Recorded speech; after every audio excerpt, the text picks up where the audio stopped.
Good evening. I call to order the regular meeting of the Lakewood City Council for September 12th, 2016, 7 p.m. Will the clerk please call the roll?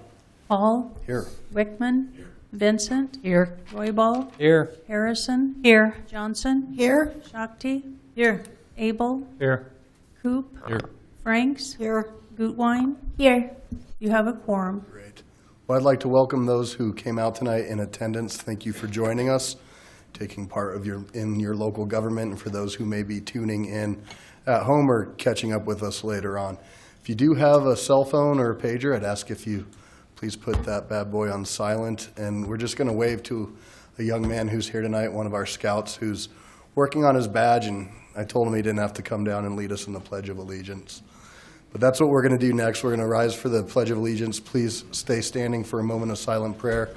And as many know, yesterday's anniversary of September 11th, please keep all those in your thoughts and prayers as well.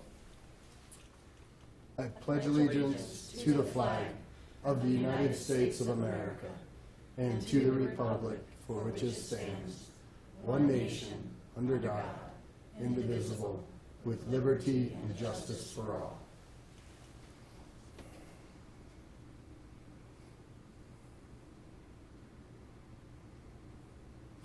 Thank you. Please be seated. All right. Item 4. Item 4, Proclamation Colorado Cities and Towns Week. And I'm going to have Council President Shakti read this fun one. There's nobody here to accept it other than all of you who are here today, so you'll be able to be the first to know of the free events that we're going to have to celebrate this great event. Whereas Cities and Towns Week is a statewide initiative of the Colorado Municipal League to recognize the essential role that municipal governments play in our lives. And whereas city government is closest to the residents and the one with the most direct daily impact on residents' lives. And whereas municipal government is truly government for and by the people, and those people are our neighbors, friends, business owners, and community leaders. And whereas during the week of September 12 through 18, 2016, cities and towns are showcasing some of the key services they provide to residents, such as public safety, streets maintenance, and parks and recreational opportunities. And whereas Lakewood is participating in the week by hosting free activities on September 17th, and all Lakewood residents are encouraged to participate. And whereas Cities and Towns Week also provides an opportunity to convey to residents that their civic involvement truly shapes and influences their communities, and we urge Lakewood residents to participate in their city government as frequently as possible. Now, therefore, on behalf of the City Council and the people of the City of Lakewood, I, Adam Paul, Mayor of the City of Lakewood, Colorado, by virtue of the authority vested in me, do hereby recognize September 12th through 18th, 2016 as Colorado Cities and Towns Week. Thank you. Yay. Normally we hand it off and have some talking, but you get to listen to me talk. So on Saturday, a list of events. It's a free day at all 4 of our recreation centers. There's a free Zumba class at the Bonfils Amphitheater from 9 to 10 a.m. And I think last time we had free Zumba, Council went out and did that, right? I did. Shakti did. Thank you. She can do it for us again. There we go. The Heritage Homesteaders event will be at the Heritage Center. There will be free hay rides from 11 to 2 and free guided tours of the museum from 2 to 3. And seniors can dance for free at the Clements Center that night. So tune into lakewood.org/City Week to find out. And also this week to celebrate this, we're going to have the 3rd graders from Denison come down and do a mock city council meeting, which those are always fun. Do we know what our subject is this year? Putting an amusement park on Green Mountain. All right, putting an amusement park. That might be contentious, so you can imagine. I look forward to hearing how that turns out. All right, will the clerk please read item 5 for the record? Item 5, Proclamation Suicide Prevention Awareness Month.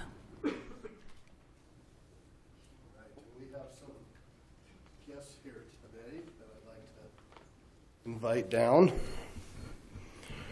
Richard Evely is the Executive Director of the Second Wind Fund, and we have board member Ken Wigg and a couple of other guests.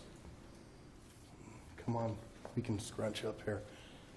And tonight I'm going to read this, and I'm going to read it in memory of a dear friend that we just celebrated his passing, who committed suicide. And I think probably to a point everybody in this room knows somebody who we've lost due to suicide.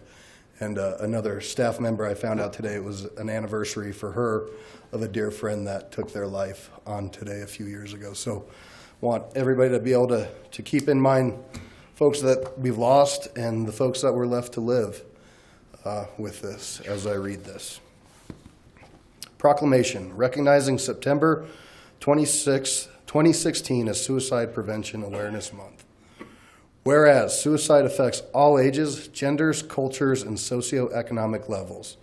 And whereas Colorado has the 5th highest suicide rate in the nation, with 1,093 suicide deaths in 2015, which is the highest ever recorded in the state.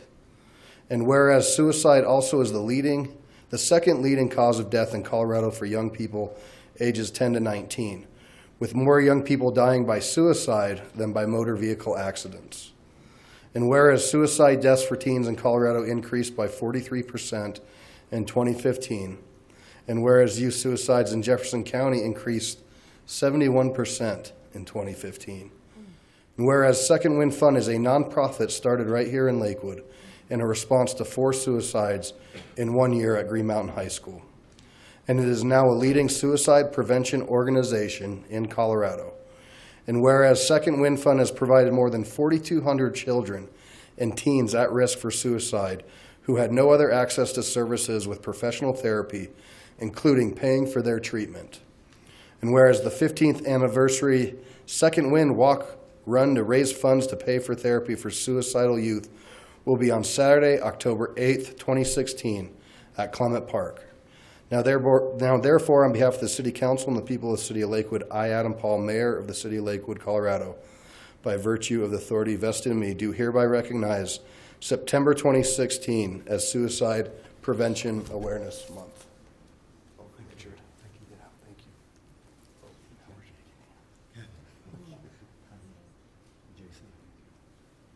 you. Please.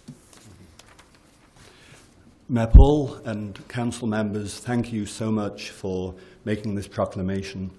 As a person who has lived in Lakewood for 8 years, I'm extremely thankful and grateful to this city for the funding it has provided to local suicide prevention efforts, because together we are saving lives. We are addressing these statistics, and I cannot tell you how important the decisions you have made to fund suicide prevention is. As Executive Director of one of the leading suicide prevention organizations in Colorado, it is my honor and privilege to be here with JC, a founding board member and volunteer, Ken Wigg, a board member, Jenny Nikado, and Patty Clark, also board members. And I would like to invite Ken to come to the microphone to say a few more words. Thank you. Thank you, Richard. Thank you. You heard in the proclamation a lot of numbers, and those are all pretty disturbing and scary numbers. And hi, Dave. I spoke to your group not too long ago. But the Second Wind Fund, which is now in our 15th year here, the story here is a story of hope, actually. Because since the 2001-2002 year, we have been able to provide counseling to over 4,300 kids in the Denver metro area. And in that time, we have not lost a kid receiving services through Second Wind Fund. And we are not able to follow every kid all the way through, but we are only aware of losing one kid to suicide later on in their adulthood. This is, again, a situation where we're losing more than one kid per week in Colorado to suicide. And it's not just a factor of affecting, obviously we're losing those kids, but we also lose, it affects 25 people for every person who's affected, including myself, when I lost my 17-year-old daughter the same year that the Second Wind Fund started. And for another little statistic, for every kid who completes suicide, there's 8 to 12 kids who attempt suicide. As you said earlier, it touches so many lives in so many ways. But we are making a difference, and we are making a difference because people came together here in Lakewood and said, we need to do something. This actually started at a church, Green Mountain Presbyterian Church, next door to the high school. And the two guys said, let's throw a run, walk event, let's raise some money, let's see what we can do. Brought the funds over to the school, said, what can we do? And they said, not only were we dealing with 4 kids who we've lost this year, we've had 40 kids who come in with under severe stress and risk of taking their own lives. But for many, they don't have access to services because of barriers, financial barriers, social barriers, even time restraints. We provide counseling to kids who, with their, we get the referrals from your schools, your counselors are great, but when they have no place to go with their kid because they don't have access, all they got to do is call us, and that's where these results come. So again, so thank you for your support through the years, and also, of course, to the citizens of Lakewood who have continued to support us, and we hope to also see you and support us on October 8th this year is our 15th annual walk run. It's at Clement Park, and for the very first time, it's on a Saturday. So hope to see all you there. If you're not running or walking, if you like eating, listening to music, or shopping, we've got it all. So thank you.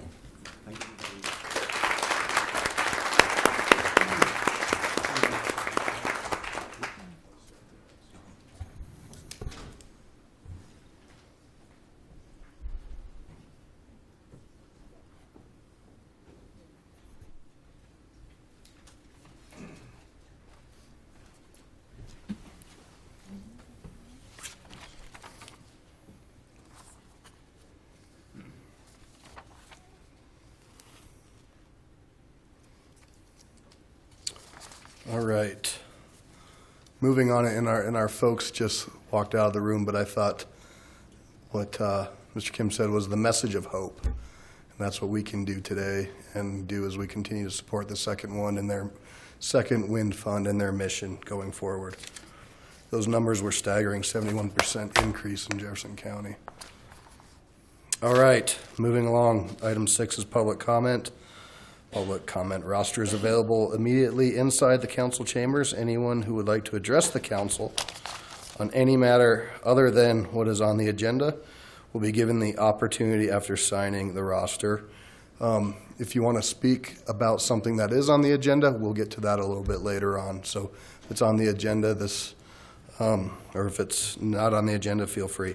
Speakers should limit their comments to 3 minutes. We have a little light system here that'll glow green. When you have 30 seconds left, it will go yellow, and when your 3 minutes is up, it'll go red, and I'll gently try to keep you moving on there. So, and I think with this group, everybody probably knows that we want to respect the decorum of chambers and council and direct your comments to council, but you all knew that. So, first up, Mr. McMenemy, good evening.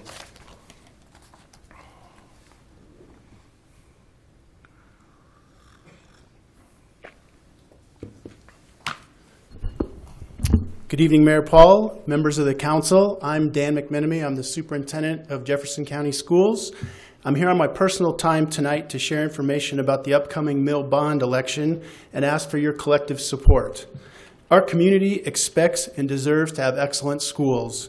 Our kids deserve to have outstanding teachers and support staff, great facilities, and the resources necessary to learn and grow every day. But we're having a hard time meeting those needs. To understand our need, let's start out with a little background. First off, state funding is abysmal. Colorado is 40th in the nation, roughly $2,200 less per student than the national average. If we were funded at the national average, we would have another $190 million per year to spend on our schools and students. For the past 2 years, I've worked with 177 other superintendents across the state to lobby our legislature for adequate funding, with virtually no success. This fall, you are seeing the results of this lack of progress across Colorado as a record number of school districts, it's 50 and counting right now, are going out for their communities for bonds and mills. Current state funding simply is not adequate to deliver on the promise of a high-quality public education. Let's talk about our competitiveness with the Front Range school districts. Of 13 districts around us, we're second in size, second in the number of schools, 9th out of 13 in per pupil revenue from the state. We're $500 less than Denver. That's about $43 million a year. We're 6th out of 13 in mill levy override dollars per student, about $800 less per student than Boulder. That's an additional $64 million per year. And we're 13th out of 13 in bond dollars per student. If we had the same bond dollars per student as Denver, we would have $977 million more to spend on our schools. If we had the same as Boulder, we'd have $1.15 billion more to spend on our schools. As you can imagine, this can create a tremendous disparity and lack of competitiveness in our ability to attract and retain staff, to provide resources and opportunities for our students, and have the facilities necessary to provide a safe, high-quality experience. We have 155 schools. The average building in Jeffco is 45 years old. We have 239 portables used for student classrooms. Only 5 of those were built after 1988. Virtually all of our schools have long overdue needs in terms of repairs and improvements. The $535 million bond is about providing safe and high-quality learning environments for our students and staff, extending the life of existing schools, and better utilization of our current district facilities. In Lakewood alone, $146.2 million will be spent on our facilities. The $33 million mill will provide us with additional operational dollars in specific targeted areas identified through the budgeting process last spring as unmet needs. We've exhausted virtually every other avenue to continue to provide the quality of education we all expect our students to have. We need to work together for a common good, for our students, for our future. In closing, I'm here tonight asking you to pass a resolution as a council supporting Jeffco 3A, 3B. Thank you. Thank you, Dan. Thank you for coming out, and thanks for all you do for our kids. Next up, I have Mr. Ron Mitchell.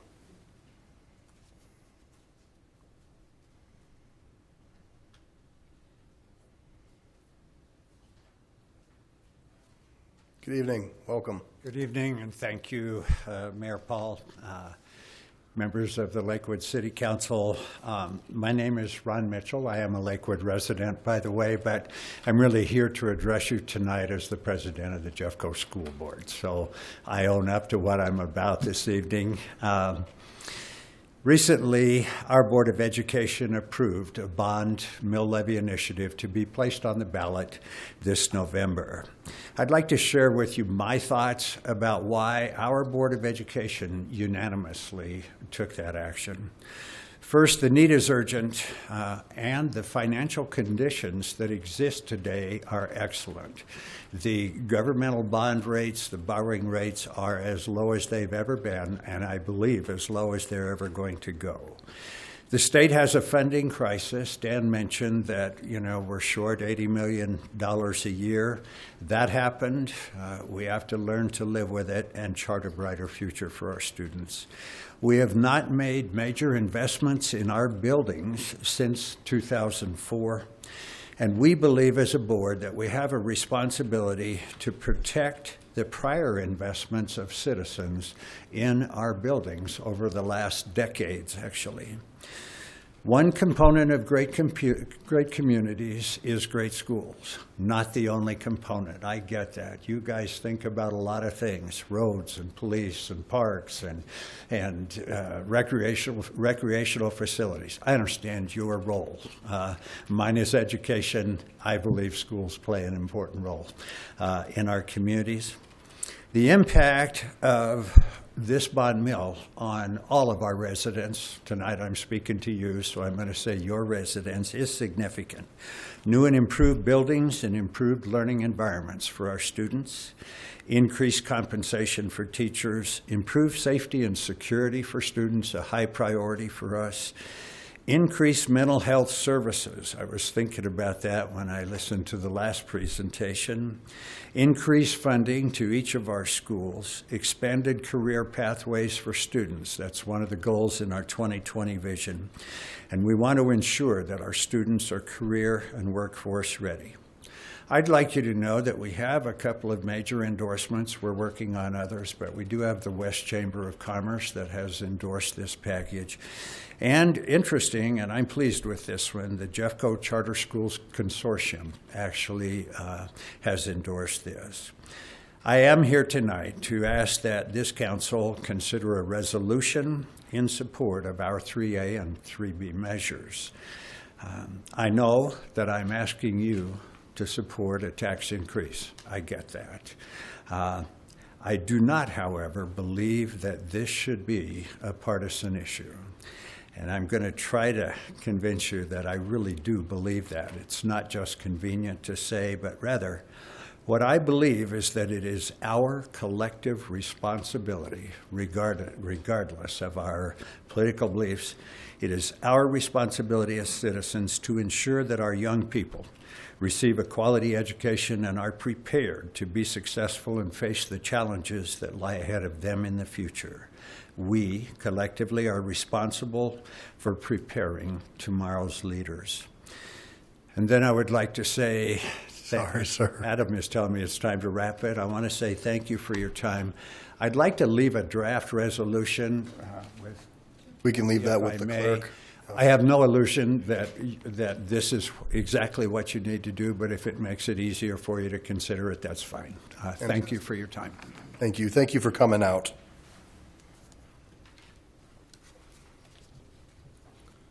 Next up on the public comment roster, we have Chief Dan McCaskey. And it looks like Jesse Burns, are you going to be joining? All right. 2 with 1 stone. Means we don't give you 6 minutes, so. I'm sorry about that. Good evening, Mayor and City Council. I'm Dan McCaskey, the Interim Chief of Police for the Lakewood Police Department, and this is Jesse Burns, the Director of Marketing and Communication for the Foothills Animal Shelter. And as many of you know, per the intergovernmental agreement, the City of Lakewood holds a board position on the Board of Directors for the animal shelter, and I've been doing that. I've had the honor of serving on that board for the last 4 years, one of the many hats that I wear with the police department. And we have a special event coming up, and Jesse's here to talk about that. And you know, the City of Lakewood is one of the biggest users of the animal shelter, and so this is really a special event. So I'll turn it over to Jesse. Good evening. Thank you. Welcome. Good evening. Thank you so much for having me here. I'm Jesse Burns. I'm from Foothills Animal Shelter, and I'm here to talk about an event that we have coming up this Saturday, September 17th, called Toby's Pet Parade and Fair. It's going to be held from 9 a.m. to noon at the Jefferson County Fairgrounds, and it's really an event to benefit the animal shelter. We're hoping it's going to be a really fun, family-friendly event. The day is going to kick off with a parade where people can dress up their dogs in costumes. They can either create their own costumes, buy a costume, even put on a festive bandana, anything that they want. They'll walk in the parade. They're also going to be judged for creativity. There's a pet owner lookalike category, so they're going to be judged and can compete for prizes in that. After the parade is going to be a really fun, family-friendly fair where there's going to be games. We're going to have ring toss games where people can get prizes. We're also going to have demonstrations, so dog flyball demonstrations, dog agility demonstrations. People will actually even get to go out and try the dog agility course with their own dog if they want, which will be really fun. So we're really just hoping it's going to be a really great event.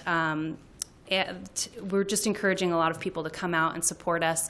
Like I said, all funds raised are going to benefit the homeless pets at Foothills Animal Shelter. We see over 9,500 animals every year come through our doors, and we have to provide medical care, behavioral care, and just day-to-day food and water care to these animals. And so all the money raised will go to help those homeless pets. It's $20 to register your dog in the parade. If you don't want to walk in the parade, if that's not your thing, you can always come out to the event and watch the parade and attend the fair for free. So we're just hoping to get a lot of people to come out and support us. Fantastic. Well, thank you. Thanks for letting us know. Thank you very much. And Mayor and Council, if I could just add, Toby was an abused pet and came to the animal shelter. When he was found, his mouth had been duct taped shut. And so the animal shelter treated him and brought him back to health. And now Toby spends a lot of his time in our police department, sort of a therapy dog. And we even gave him an honorary badge and took photos of him. So he's a great animal, great success story. So, but the animal shelter again is one of those services that really make for a great community. And I know I'm a little biased, but we have by far the best animal shelter in the state of Colorado. So I would invite all of you and all of our citizens to come out and support this great organization. So thank you. Thank you both for coming out. And again, looks like for more information, you go to foothillsanimalshelter.org/Tobies-parade. Yep. All right. Thank you. Thank you. Thank you. Mr. Brockmeyer?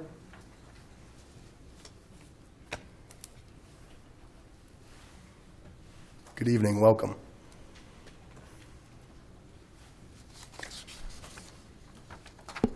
Hello, my name is Cody Brockmeyer. I'm here to speak on behalf of the support of the council to support the resolution presented by Ron Mitchell about 3A and 3B. I'm a Lakewood resident, parent of a Stober Elementary student. As he said, I believe this is a bipartisan issue. As I am somewhat conservative leaning, I decided to dig into the numbers to see exactly why the school board is asking for this money. While I'm not going to read out all those numbers that were presented, know that I've looked at them and know that it makes sense to me. As a conservative and as a parent, we need to do what's necessary. The buildings in Jefferson County are over 40 years old on average. Jeffco School Board finances about $51 million, about $51 million for maintenance and operation. If you take the 12 million square foot alone, not including the 3,100 acres on 169 campuses, if you look at that number, that's only $4.25 per square foot in maintenance.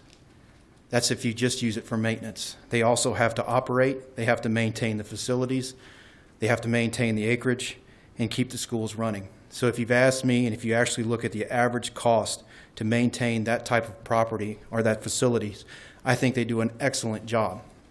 With that said, our schools are getting old. We need the funds in order to help our schools, help them get up to speed. We're not asking for the greatest and the best. We're just asking for a good opportunity for our kids to learn in a great environment. As you can tell by my age, I'm around 38 years old, and people are moving into the Lakewood community, into Jefferson County because of the school structure. That's small community-based schools.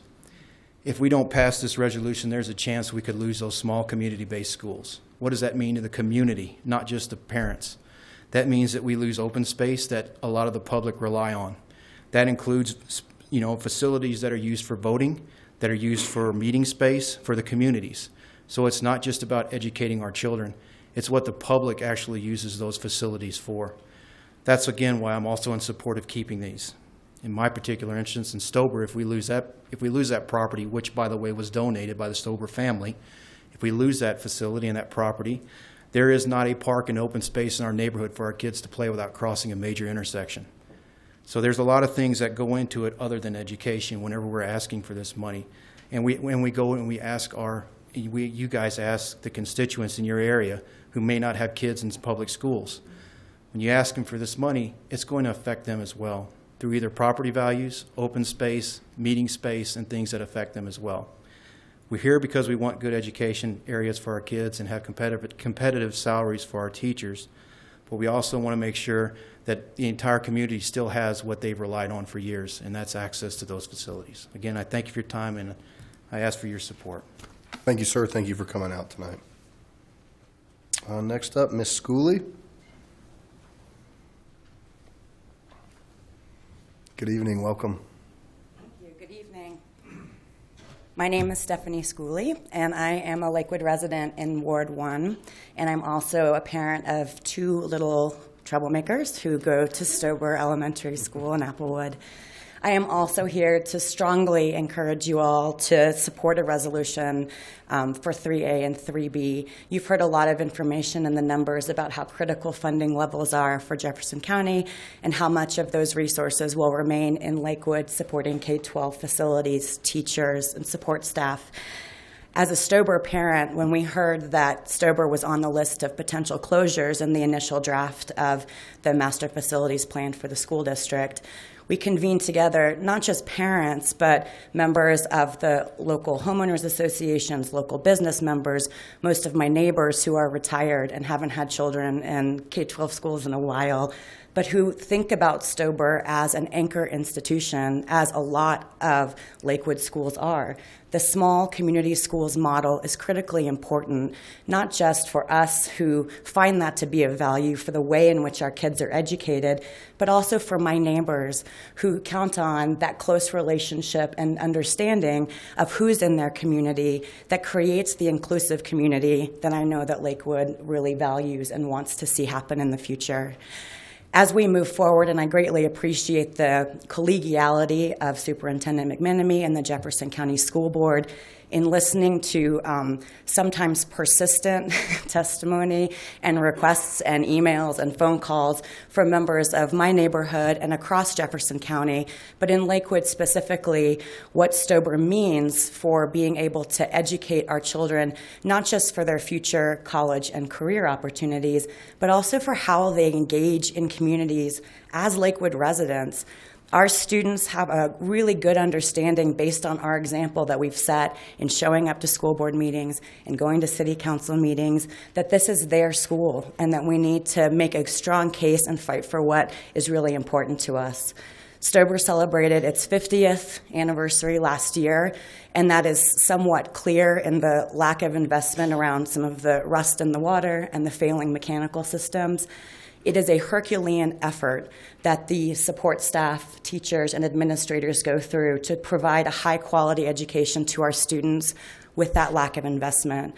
I know that's not your fault, and it's not necessarily my fault, but as a member of Lakewood, I am more than happy to, and I know that in talking to my neighbors, they are more than happy to put in the less than $210 a year for the median price of a home in Lakewood to make sure that we continue to teach children, not just for educational success, which requires an update in their facilities, and it requires us to maintain and retain really good teachers, but also that they are members of their community and that communities care about them and will invest in them. Thank you. Thank you. Thank you very much. Mr. Burns, come on down.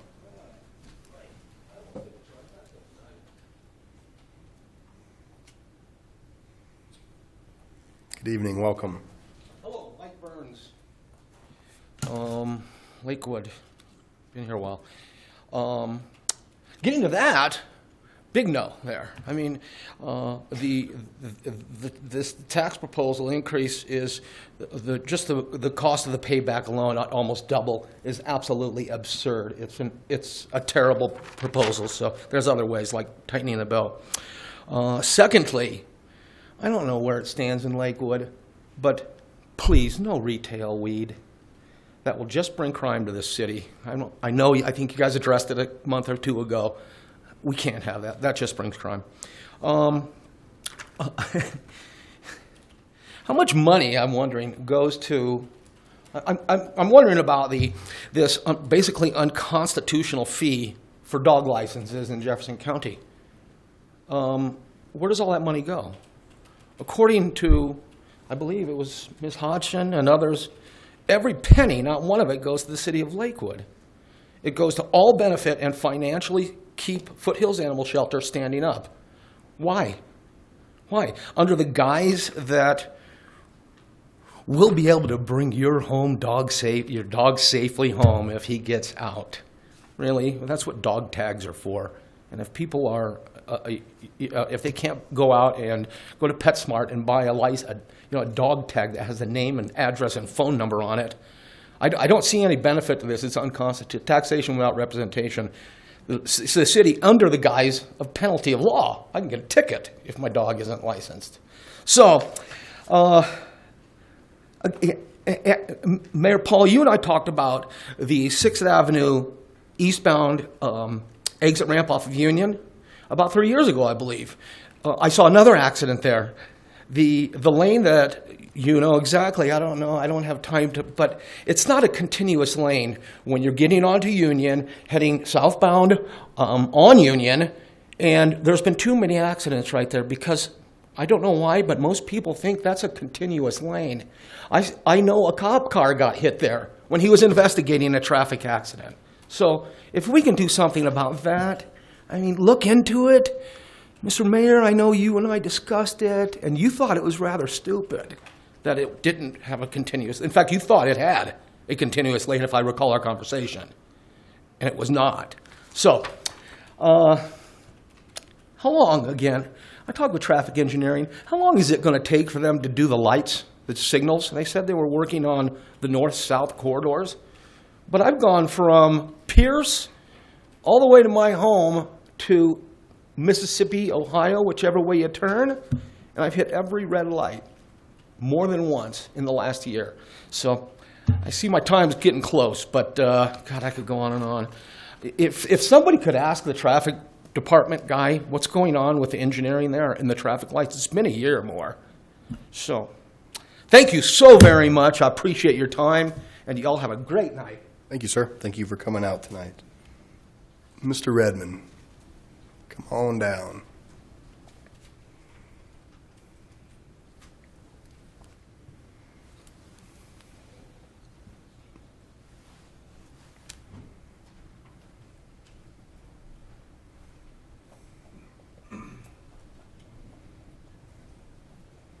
Gentlemen, welcome. Hello again. I'm Scott Redmond. First off, I wanted to ask, Mary, you remember our last conversation about you were finding out if there was weekend traffic patrols in Lakewood. Did you ever find out? So thank you. We have the right person here to answer that. We can circle right back to that. Okay.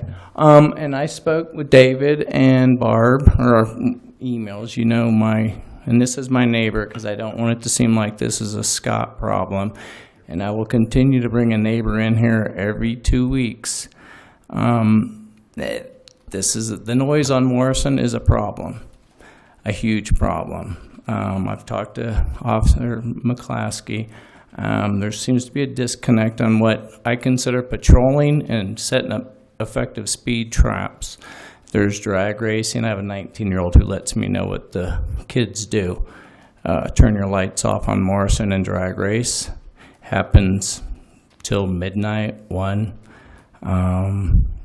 It's going to continue to be an ongoing problem, and it used to not be this way. There used to be set up speed traps or whatever's needed on Bear Creek around Morrison, but now, like I said, the presence of officers. We had a guy this weekend cussing in the middle of the intersection. I finally went outside because he was talking about killing people. So I called the officers. He was sitting in dark clothing in the middle of Morrison at about 11 o'clock. It took over 5 minutes for officers to get there. He got into a tussle with them. I listened to the officers beg for backup, which took almost another 10 minutes. That tells me there's not many officers in my neighborhood. But I brought this is my neighbor who can vouch for the drag racing, the noise. We had a Subaru a week ago going down, I thought it was an F-16, straight pipes. My wife was vacuuming and it scared her. So we do have a problem. All I want to do is there a way to meet so we can come up with a solution? Because right now I'm just coming down here and I'm about to feel like I'm going to get my name on one of these. Is there a way that we can meet Barb, Mayor, David, Officer McClaskey to come up with a solution? It's a state highway, it's on Jefferson County, it's a county issue, and it's a city issue. We got to come up with signs, speed signs that flash, signs that say decibel. There's got to be some sort of enforcement other than just the Wild West, and it is the Wild West. Would you like to say anything? Or vouch for me? Or You concur? I believe him. Hello, Bob Maupin. I live along Morrison Road there. There is, I guess the best way for me to describe it is that if you have an important phone call, you've got to close your windows, be inside, because there's a pretty good chance that you're going to get interrupted by the traffic that's out there. And it's not consistent, however, it's enough that, say if you had an important phone call, you want to make sure you're away from the windows. Okay. So is there any way we can set up something, or Barb, or? Oh, we certainly can. Let's finish public comment. We can circle back to that. All right, thank you. Great, thank you.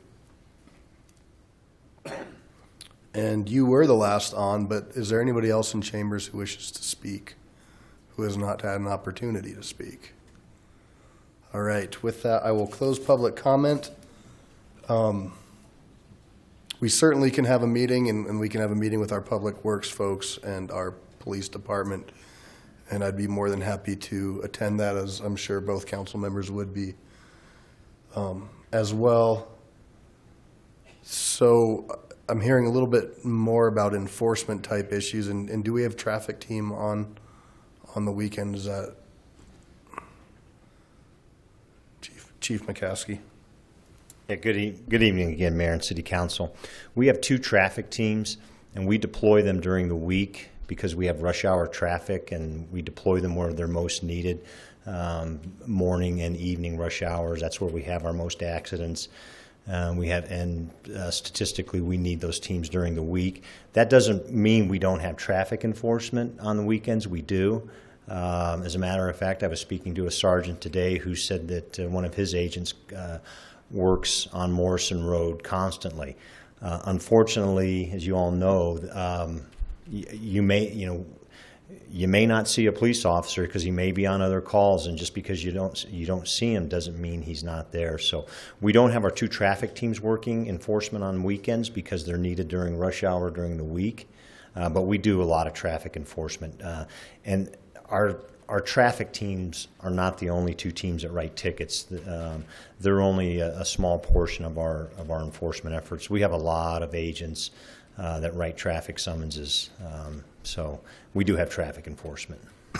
And I guess this might be a decent topic that this council, on top of a meeting with you, sir, could discuss. I think folks have been dealing with it on 6th Avenue, and it's really metro-wide.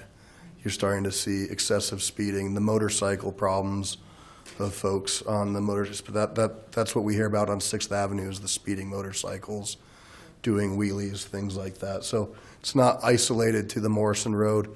And having grown up in that area, I probably used to drag race on Morrison Road. So it's something that we've seen for some time too. But that doesn't make it right, or something that we can't take a look and try to do better. But be glad to have a meeting, and we'll coordinate with our city manager to make that happen. And Mr. Burns, we'd be more than happy to get you more information on the licensing and the structure of how that works. Each community pays into, through their dog licensing, pays back into the animal shelter to provide the services that they provide. But please. So we can get you more information. I have your email, and I can get you more information on that. And then as far as some of the traffic on Union, there is a line item in the proposed 2017 budget to do some work on a study for that whole transportation corridor. And then lastly, they have retimed the lights. We just had a report about the Union corridor, north-south, and I think Kipling was probably done last year. We can try to get that information to you as well that talks about it. There has been a significant time savings for some people. I know some people dispute this on Union going both ways, but it's been noticeable to me. So, all right, moving right along.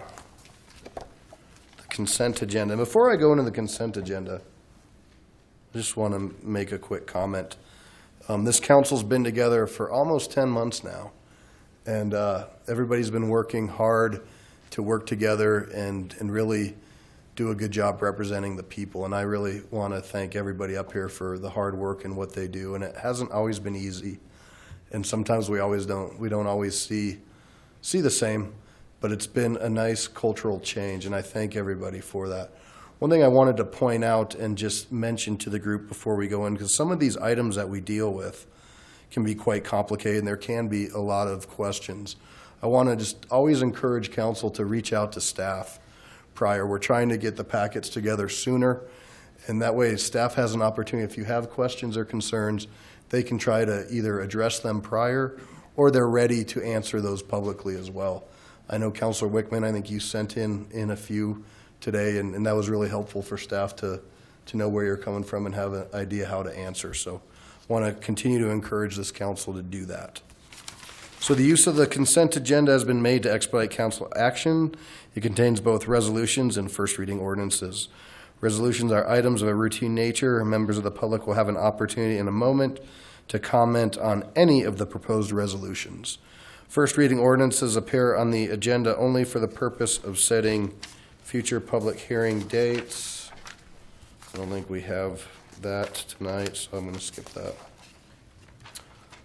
Any council member may request an item on the consent agenda be removed for separate discussion and action under general business.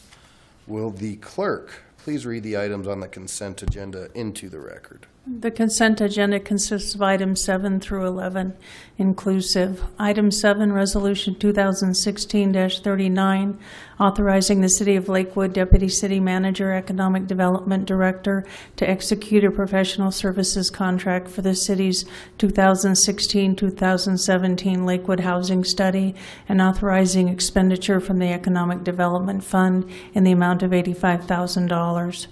Item 8, Resolution 2016-40, approving an assignment of the City of Lakewood's 2016 allocation for private activity bonds to Metro West Housing Solutions.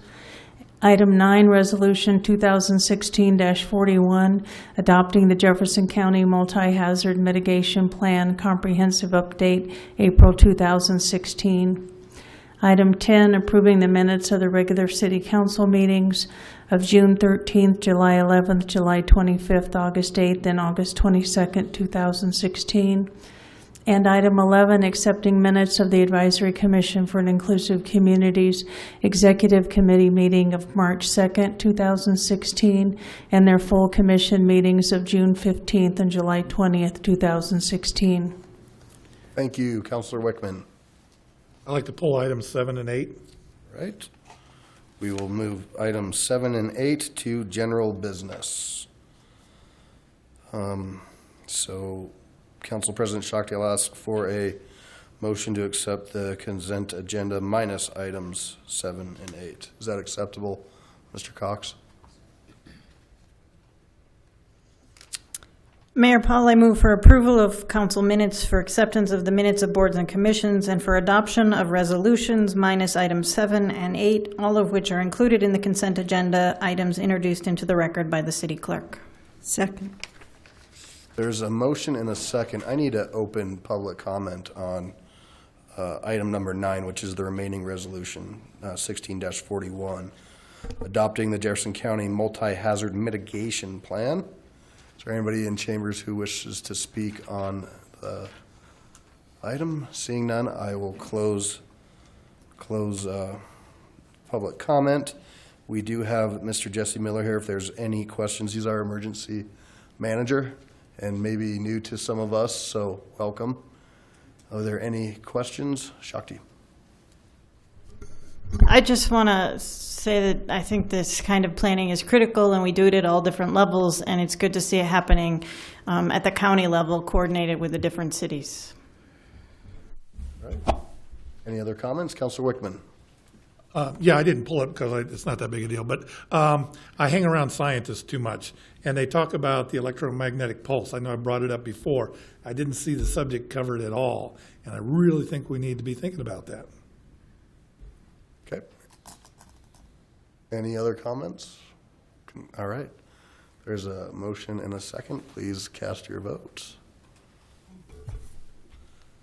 And the consent agenda carries 11 ayes, 0 nays.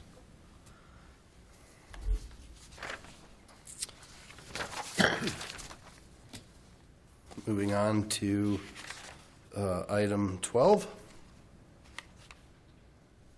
Item 12, ordinance O 2016-12, declaring the intent of the City of Lakewood to acquire interests in property for public purposes for the construction of multi-use path along the west side of Sheridan Boulevard and authorizing negotiations with property owners, acceptance of conveyance instruments, and condemnation of real property interests, subject to further council approval. All right. So I will now open the public hearing on ordinance 2016-12. Staff presentation. Yes, Mayor, we have a brief presentation by Adrian Stanchu. Mr. Stanju, sorry. You almost got away. Welcome, good evening. Good evening. Adrian Stanchu, Property and Purchasing Division Manager. Before you tonight is an acquisition ordinance, which is a typical part of a public improvement project of this nature. And this is a $3 million project. It completes a critical half-mile length of missing sidewalk on the west side of Sheridan Boulevard from 6th Avenue to 10th Avenue. It was approved as part of the 2016 CIP budget, and it includes an $800,000 TAP federal grant. The project will affect 14 properties, 10 property owners. In actuality, there are 2 additional properties impacted, 705 and 707 Sheridan Boulevard, which you may have noticed were not included in this ordinance. The reason is that 705 is owned by CDOT, 707 is owned by the City of Lakewood. Therefore, no acquisitions are required across the frontages of those properties. Same goes for the section from 703 Sheridan down south to the actual frontage of 6th Avenue. The area is within existing right-of-way, so no acquisitions are required. So just to clarify, the map that was part of the council packet was specific to this ordinance, which is limited in scope to the acquisitions necessary for this project. The sidewalk itself will be continuous from 6th Avenue all the way up to 10th Avenue. Across the 14 properties, we do need to acquire easements, hence the need for this ordinance, which initiates the negotiation process. The next step after tonight will be for us to establish values for the various property interests through an appraisal process. Then we will be meeting with property owners on a one-on-one basis, presenting our offers, explaining the process, and entering into negotiations. This is actually successful about 97% of the time. If, however, after lengthy negotiations, we should reach an impasse, we will need to come back before this council prior to initiating any kind of court action. This, again, is a very rare occurrence. Over the past 15 years, we've had less than 3% of our public works acquisitions needing to go through any type of a court actions, and most of those were relatively simple, immediate possessions or such. We will obviously be working in strict accordance with all applicable laws and policies, federal, state, and local. In addition to that, we strive to treat property owners with the utmost respect. So with that, we ask for your approval of this ordinance. I'm certainly available to answer any additional questions, as is our city engineer, if you have questions about the project as a whole. Thank you, sir. I'm going to now open the public comment period on this ordinance. If there's see nobody, I will close public comment. And I'm going to go to Councilor Coop and Councilor Vincent. See if, I know Councilor Coop, you've been working on this for quite some time. So if either one of you want to. I'm going to defer to Councilor Vincent since that's her hood.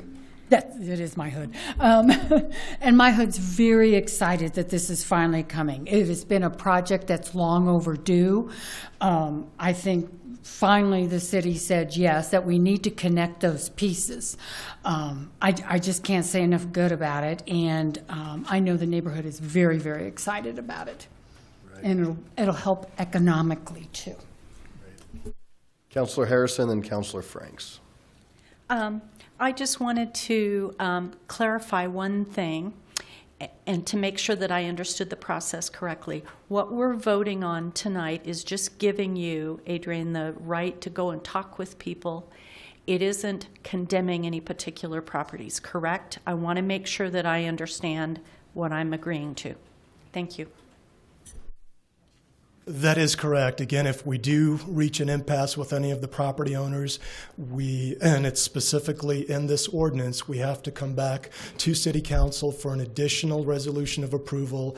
And the reason for that is we would only do that on a property-specific basis at that point if needed. Thank you. Councillor Franks, then Councillor Abel. Well, first, Sharon, I wanted to thank you for kind of expressing the neighborhood's preference on this. I don't know, you probably still want to come back. I wanted to find out, has there been any preliminary outreach with the property owners? And if so, what does that preliminary outreach look like? I mean, is it reception? Is it some pushback? I mean, I just kind of want to get a general gauge of what the property owners themselves are saying.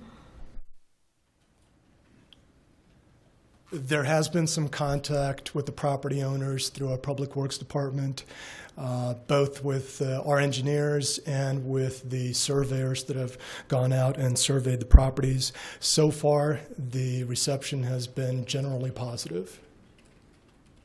Is that every property owner or just a handful of them? I want to get a sense for if we've contacted 2 out of the X all of amount. the properties all have of been them. contacted. Okay, thanks. Adrian, you may want to stay. I think Councillor Abel probably has a question for you. A couple. When were the property owners first notified about this? I'll have to defer to Ms. Heineman that.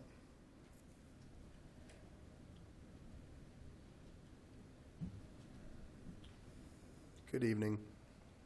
Good evening, Ann Hines, City Engineer, Public Works Department.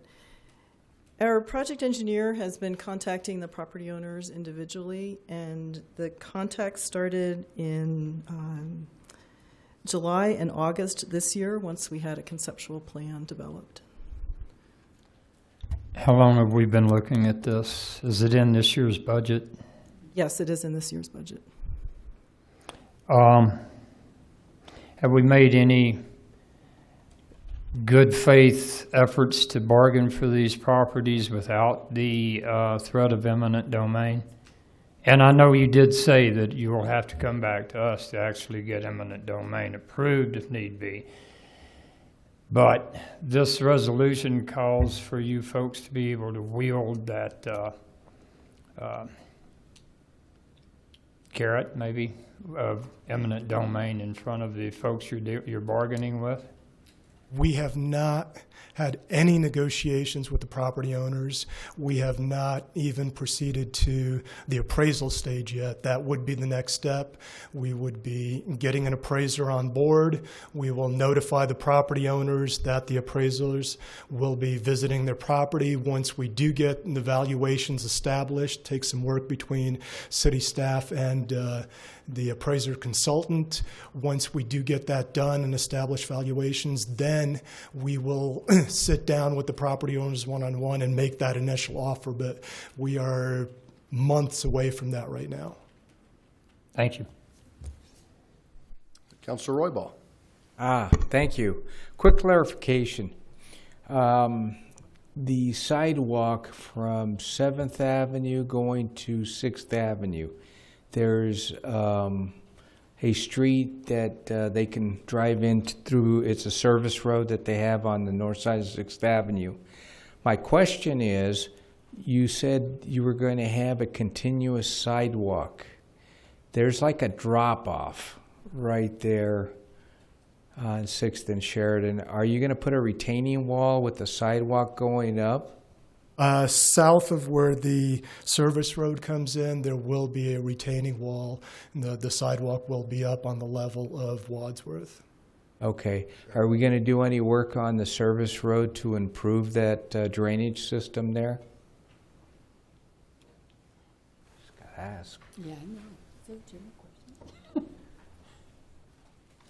We are planning to tie into the existing drainage system along the area to the south of the service road, south and east of the service road, and then tie into the existing storm sewer that also ties into Lakewood Gulch. There's right at the curve as you're turning in, and there is a big entertainment building there, but there's a small little piece of land right there that has been, for practical purposes, doesn't meet any services or doesn't meet any needs. It's too small, it's the curve, I'm not sure if that belongs to the state or if that belongs to the city. Is there going to be any improvements in that area to widen out that curve?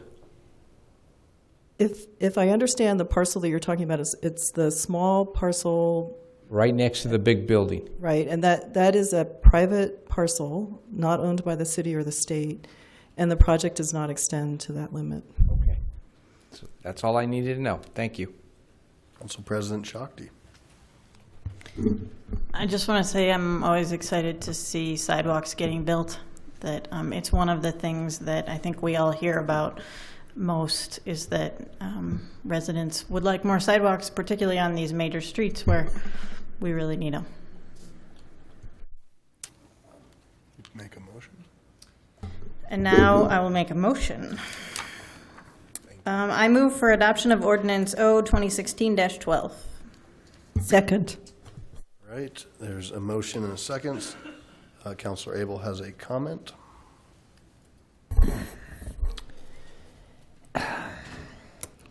I would like to point out paragraph D. If we vote for this, we also authorize the city attorney to initiate condemnation proceedings subject to further council approval to acquire property interest in the event the city is unable to acquire those interests despite good faith efforts to do so. I would like to see, and I'd like to fashion an amendment to do so, that we go out and talk to these folks first and see if they'll take our offer without wielding the threat of eminent domain. Our former planning director, Frank Gray, once said in a public meeting that a guy asked him about what it was like to deal with someone under threat of eminent domain. And Mr. Gray, again, our former planning director, said it's like bargaining with someone who's going to be executed at dawn. And I think that's too big a hammer to carry on our first contact with these folks when we try to buy their property. So if there's interest on council, I would like to amend this to have us first go out and make that contact, and after appraisal, see what kind of deal we can come to without that threat. So for clarification on that is the actual process. And Adrian, do you want to maybe walk us through the processes? My understanding is the conversations start, an appraisal happens, both parties have an appraisal, and if there's not an agreed upon portion of that appraisal, then it goes to a judge. And then the last thing that is left would be condemnation. And you said 93% of the time, 97% of the time we hammer out a deal? 97% of the time, we don't even have to come back here for the additional resolution to proceed with condemnation. Condemnation, the first step in that process after, assuming that we get the additional resolution approval, again, property specific, the first step is what's known as immediate possession, where we go through a relatively brief hearing. We get possession of the property rights so that we can continue the project. But the final step in the condemnation process is establishing an actual agreed upon value. That rarely happens because even if we go through the initial steps of the condemnation process, the immediate possession, we still continue to negotiate so that we don't have to go through a valuation hearing, because neither side wants that. It's time-consuming and it's very costly for both sides. The reason that the language is in here in paragraph D is because we are required to have an ordinance to approve any condemnation action. In this case, instead of leaving that as a carte blanche condemnation approval, we have specifically stated that we will come back for an additional resolution so that you can see any individual property at that time. And at that time, those property owners can come forth and present their case if they wish to do so. Okay. Thank you for that summary. Councilor Gutwein? Thank you. That was basically my question too. I had called to learn more about this process beforehand, and so it sounds like 100% of the time you start out with just first letting them know that we're looking at building a sidewalk and that's already happened. And then from that point, then you'd move into appraisals. Is that? That is correct. Again, it's a lengthy process, lengthier than many would like. That's why it takes so long to actually get a shovel in the ground for some of these projects. It will be months from now by the time we get an appraisal done, get it all reviewed, internally agree upon those values and the procedures. By the time we actually make contact with the property owners, when we do, we make an offer, we make every attempt to do so in person, unless of course they're out of state. We give them ample time to respond. If there's any kind of contact from them, we give them every opportunity to have the two-way discussion. Sometimes it's a matter of the valuation. Sometimes it's a matter of making design changes, protecting landscaping, timing of the construction to work with their businesses. Basically, everything is on the table in those negotiations. Thank you. And then I just also had a comment that I really appreciate all the time and effort that goes into working with our citizens to get the sidewalks that so many of them are asking for. So I appreciate it, and I'm very excited to see this project moving forward. Thank you. Councilor Abel? I agree. We need more sidewalks. We need better intermodal travel. We need better connections for bicycle commuting. I've been watching this process unfold for 20 years, and I'm very familiar with it. I am not talking, and if you'll go back and review what I said, I'm not talking about exercising eminent domain. I'm talking about negotiating with people under the threat of eminent domain. That hangs out there when we go out and talk to folks. And in the past, the city hasn't been shy about raising that prospect. That's what this does. We authorize the threat of eminent domain. And I would like to move for an amendment that would require us first to go out and negotiate without the authorization of eminent domain. In other words, I move that we strike D, Section D, from this resolution. I second. All right, we have a motion and a second to strike D. If you don't want to speak to this motion, please clear your speak button. I will not be supporting this. I think we heard from our staff that they don't start from the condemnation point, and I've had the opportunity for 9 years, and I think one condemnation that we had on Kipling and Colfax came down to the point where it was a tough negotiation. I think we got it figured out, but through most of the times I have great faith in our process, and it's a strict process that we adhere to, so I will not be supporting that. Councilor Vincent? And somebody help me here, I thought we had to rather have language in about that legally somehow, so that it wasn't skipped or then having to come back later and say, oh, by the way. Well, that's what the process contemplates, is that the authorization is given to use the full range of options available. I think the authority exists for the council to say we'll take a second action to do that if that's the will of the council. But the reason it's in there is because that's what the process contemplates, is that you have that full range of options, even though we have to come back to get further approval to use that tool. Okay, so if that's removed, then does that impact here that you would not be allowed to come back and do that? No, we'd have to come back in either case. In either case, okay, thank you. Councilor Coop. Mr. Cox, is there, what is the time frame when it says initiate condemnation proceedings? Is there a certain time frame to drawing up papers, filing things? You know, I'm not sure what it means in the context that it's used, because it's been used so infrequently. It would only mean that we would begin the paperwork, but no, I'm not aware of any particular time frame, because staff still has to get the council's authorization to complete that process. So we wouldn't get very far, if anywhere, with the initiation of that process until we knew we had council's authorization. Okay. In fact, I'm not sure that we do anything until we had that next round of approval.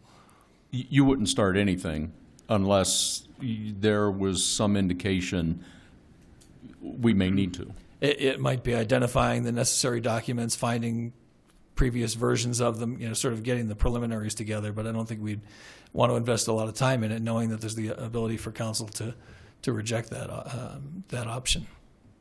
Thank you. Mm-hmm. Councilor Franks. All right, so I wanted to make a couple points. One, it gave me some comfort to know that it's rare, that it's exercise, so that does speak to some good negotiations.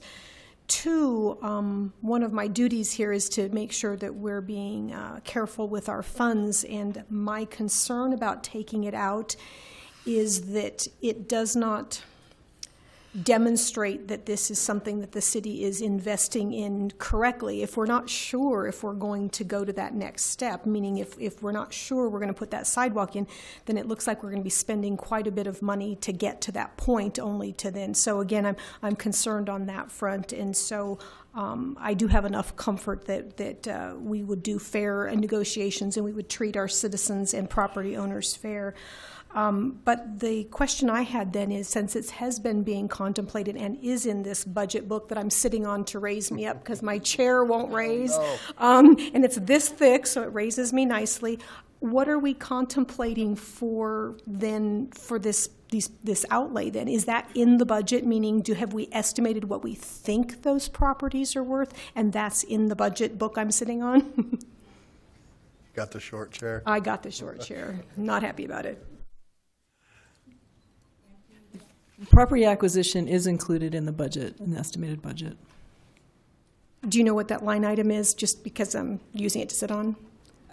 I don't know what the separate amount is for property acquisition. It's an estimate, and it's not the final amount, obviously, because we have to go into negotiation. We have not done appraisals yet, so it is a square foot estimate for the permanent easements and the temporary construction easements that we need for the sidewalk. So what happens if that estimate is in no way close to what the appraisals come in? What happens to our budget numbers? I'm going to ask Jay Hutchison, the Director of Public Works, to come and address that.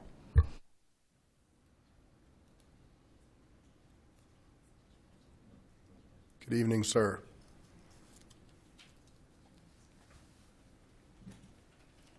Good evening, Mayor and Council. Jay Hutchison, Director of Public Works. On many types of projects, this one included, there has to be some kind of an estimate put into the budget on the front end. And that's before we've started design work. We have some kind of a concept in mind, but we haven't designed it. We certainly don't have any appraisal information, so we can't value property very closely. But we have a long track record of building projects like this and some knowledge of what the market's doing at the time. So we do what we consider a conceptual cost estimate. I could not give you a breakdown by dollars for concrete and dollars for curb and gutter and dollars for asphalt and dollars for land. Frankly, we don't do it that way at this stage because that's much too precise for the information that we have. So the number that's in the budget it's better than a best guess, but it's very conceptual. If, in the event that there's not enough funding in the budget as we move forward, then the only option really is to come back to the City Council and discuss the project.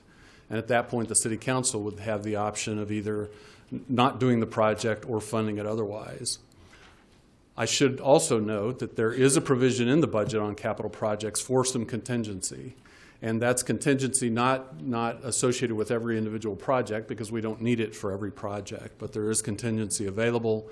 And once the project's authorized and it's moving forward and the acquisitions are authorized and we have the design done and have better information about the costs, still not a bid, so we don't know the final costs, but we may have the final costs on the land prices and the acquisitions, then if necessary, we can use some of those contingency funds in order to meet a gap if there is one. If the gap's the other way and the project costs less than $3 million, then the residual funds just stay in the capital improvement fund, and they can be rebudgeted in a subsequent year for another capital project in your budgeting process. Mm-hmm. Thank you, Jay. And I want to say we allocated about $2 million, but that might not have been directly to this project. It was for sidewalks, and I know that the Sheridan Corridor was part of that when it was allocated. So we have a motion from Councilor Abel, seconded by Mayor Pro Tem Johnson, to remove D from the proposed ordinance. And a yes vote would support that to remove it. A no vote would be no. Mr. Coop, do you have a comment? I do. I appreciate what Councilor Abel is saying. That I don't think that any of us up here, one of us, ever wants to go to that in place, but it's there anyway. Rather, if D is in there or not, that is an option always. So, even though I appreciate him bringing it up, I'm not going to support this. Ms. Hodson or Mr. Cox, there was a comment. Yes, it's always a guessing match as to what statutes you should be prepared to bring to these meetings. I don't have the statute with me, but I'm trying to verify what I believe Mr. Stancio has already indicated, but we didn't really make clear, and that is, I believe that without the authorization in this enactment now, it would require an ordinance rather than a resolution to come back and get the approval to move forward with condemnation. So that would be the additional reading, the 60 days total. That's the difference, and perhaps Councilor Abel was aware of that, and we hadn't really discussed it. But that would be the difference. Is you have to come back to get approval, but with the approval to begin the proceedings, only a resolution would be further required. It would require an ordinance if we don't have that authorization in this enactment tonight. Okay, thank you. Councilor Abel. I don't think 60 days is too long to wait when we're talking about taking people's property. I just wanted to throw that in. All right, so please cast your votes.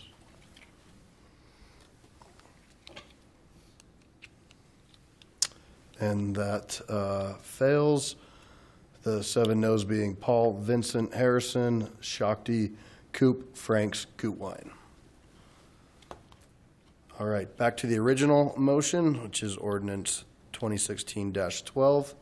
Any more questions or comments? I just would leave it, my last comment, I guess, would be what an important project this is for our community. If you've driven by there, Sheridan's a dangerous road as it is, and you have folks who try to maneuver on the little dirt paths that are on the west side. So I'm excited to see this go forth, and appreciate all the staff time. Adrian, thank you for your presentation, and I trust that you will do a good job in representing the city and also balancing the community's concerns. Councilor Abel? Although I don't agree with the method under which we're undertaking these negotiations, I do agree that we need a bike path, sidewalk, multimodal path in that area. And I'm conflicted, but I will support the negotiations. I doubt I would support any move for us to take property from folks for a bike path or walking path. Councilor Vincent? So when I go back to my neighborhood and this passes, I get to tell them that it'll be many more months before anything happens. Is that my understanding? Just want to make sure. it will be many months, sometime in 2017, before there's any actual construction. It will probably be a matter of weeks before the affected property owners get notification about the appraisal, and then thereafter get contact for the appraisal, and some weeks, months after that, get contacted about starting the negotiations. Okay, thank you. Because once they hear that this has gone through, they're gonna want it tomorrow. Okay. If I could, excuse me, if I could add just a little bit of a supplement to that, what Adrian just described is the appraisal, acquisition, negotiation process. As you heard earlier this evening, we have already contacted all of the owners to initiate design discussions, and that process will continue and is active today. So the owners immediately adjacent will continue to be in contact or contacted by the city until construction's over, frankly. Okay, thank you. Mayor Pro Tem Johnson. Thank you. I too support this ordinance. It's the right thing to do. Sheridan certainly needs this. I supported Councilman Abel's amendment because I think it actually gives us a measure as council to understand how negotiations are going, and rather than wait until the very end when something has gone awry. Thank you. All right, please cast your votes. And that carries 11 ayes, 0 nays. Councilor Coop. And I'd just like to take this opportunity to thank council in seeing the benefit of this sidewalk that has been needed for entirely too long. And so on behalf of the neighborhood that has been asking for this sidewalk for a very, very long time, if anybody had driven by there, I'll tell you a little story. I rode my bike quite a bit around the city of Lakewood with my oldest daughter. She was afraid, and rightly so, to ride down this path that close to Sheridan, and people need this to get back and forth to work, to light rail, whatever, families, wheelchairs. So thank council. I want to thank staff for making this sidewalk finally happen. On behalf of the neighborhood group. So thank everyone. Well said, sir. Thank you.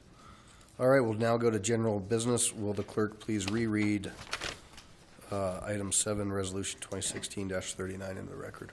Resolution 2016-39, authorizing the City of Lakewood Deputy City Manager, Economic Development Director to execute a professional services contract for the city's 2016-2017 Lakewood Housing Study, and authorizing expenditure from the Economic Development Fund in the amount of $85,000. Great. And we have a presentation tonight from Deputy City Manager Nanette Nealon, and she will be joined a little bit later by David Schwartz, VP of EPS. Good evening, Mayor and City Council. Tonight, I'm proud to bring to you a contract to achieve some of the City Council goals as articulated earlier this year. This endeavor is a housing study to answer several of the questions that have come up over the course of the past 6 months as we started engaging in it.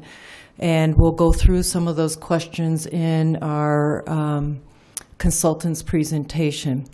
But in addition, there's been a little misnomer, and so I want to correct it, but it's something that we found that most other cities do.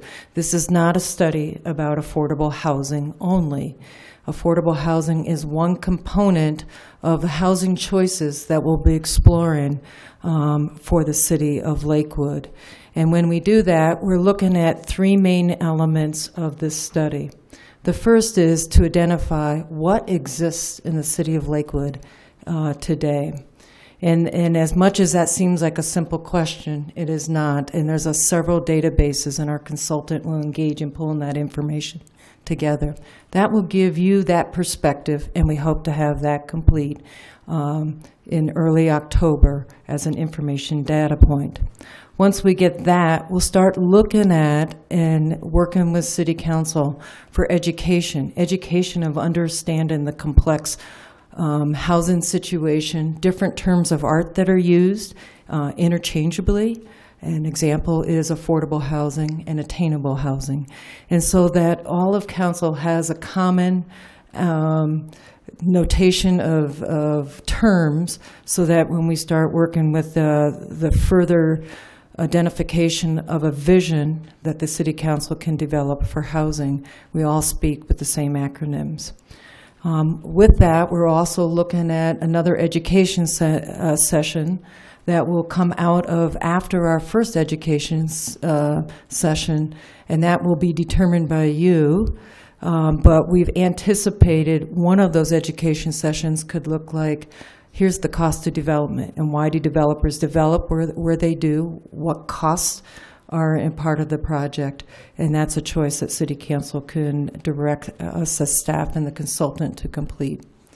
We think then, in January, we'll be at a point in time where we can start talking about, here are the gaps, and that's where you take the needs and then the vision. If the vision is we want to have housing for millennials in a certain area of the city, we will have that discussion. If it's for age in place, what does that look like? What does the housing stock need to be? And then from there, our hope is in March timeframe, City Council will be able to start identifying and through a facilitated process to develop a vision for the city of Lakewood. So with that, there were a couple questions, and did appreciate the questions that came forward. Some of them I won't answer because I think they'll be answered in our consultant's presentation on the scope of services and how they're going to engage. But there was a question of the use of the economic development funds for this process. And the economic development funds have a wide range of uses that can be utilized. And the Economic Development Fund supports the operations and the staff salaries for the Office of Economic Development. We're allowed to use those funds for promotion of tourism. We can provide financial assistance for business enterprises, the construction of physical public improvements, any projects for revitalization of physically deteriorating areas, efforts for the creation of new jobs through the relocation of new businesses or industries, and last, projects that advance economic goals of the city, which may include but not limited to any economic studies, engineering studies, studies for public and non-public improvements. So that's where our authority for the use of the funds are part of that. With that, I'd like to introduce David Schwartz. He'll go over his presentation. Then he and I will be available because I think there were other questions that were coming up. But let's see what gets answered and what doesn't get answered in the presentation. Thanks, David. Welcome. Thank you, Mayor and council members, and thank you, Nanette, for inviting me to speak to you tonight. I have a short presentation that I'd like to give to you that hopefully will answer some of the questions that you might have about what this project will attempt to answer, and the direction that we hope to give to you as you develop a vision for moving forward. So our firm is Economic and Planning Systems. We are a full-service economics consulting firm. We have 4 offices in the U.S. Denver is the office where I'm based. We have 3 offices in California. As a lot of people know, California is a highly regulated state, and there's a lot of work. But we work with private and public sector clients throughout the United States out of the Denver office. My work has spanned from Portland, Oregon, to Chicago, to Nashville and Alexandria, Virginia, and everything in between. Listed are our areas of expertise. As I mentioned, we're a full-service economics consulting firm.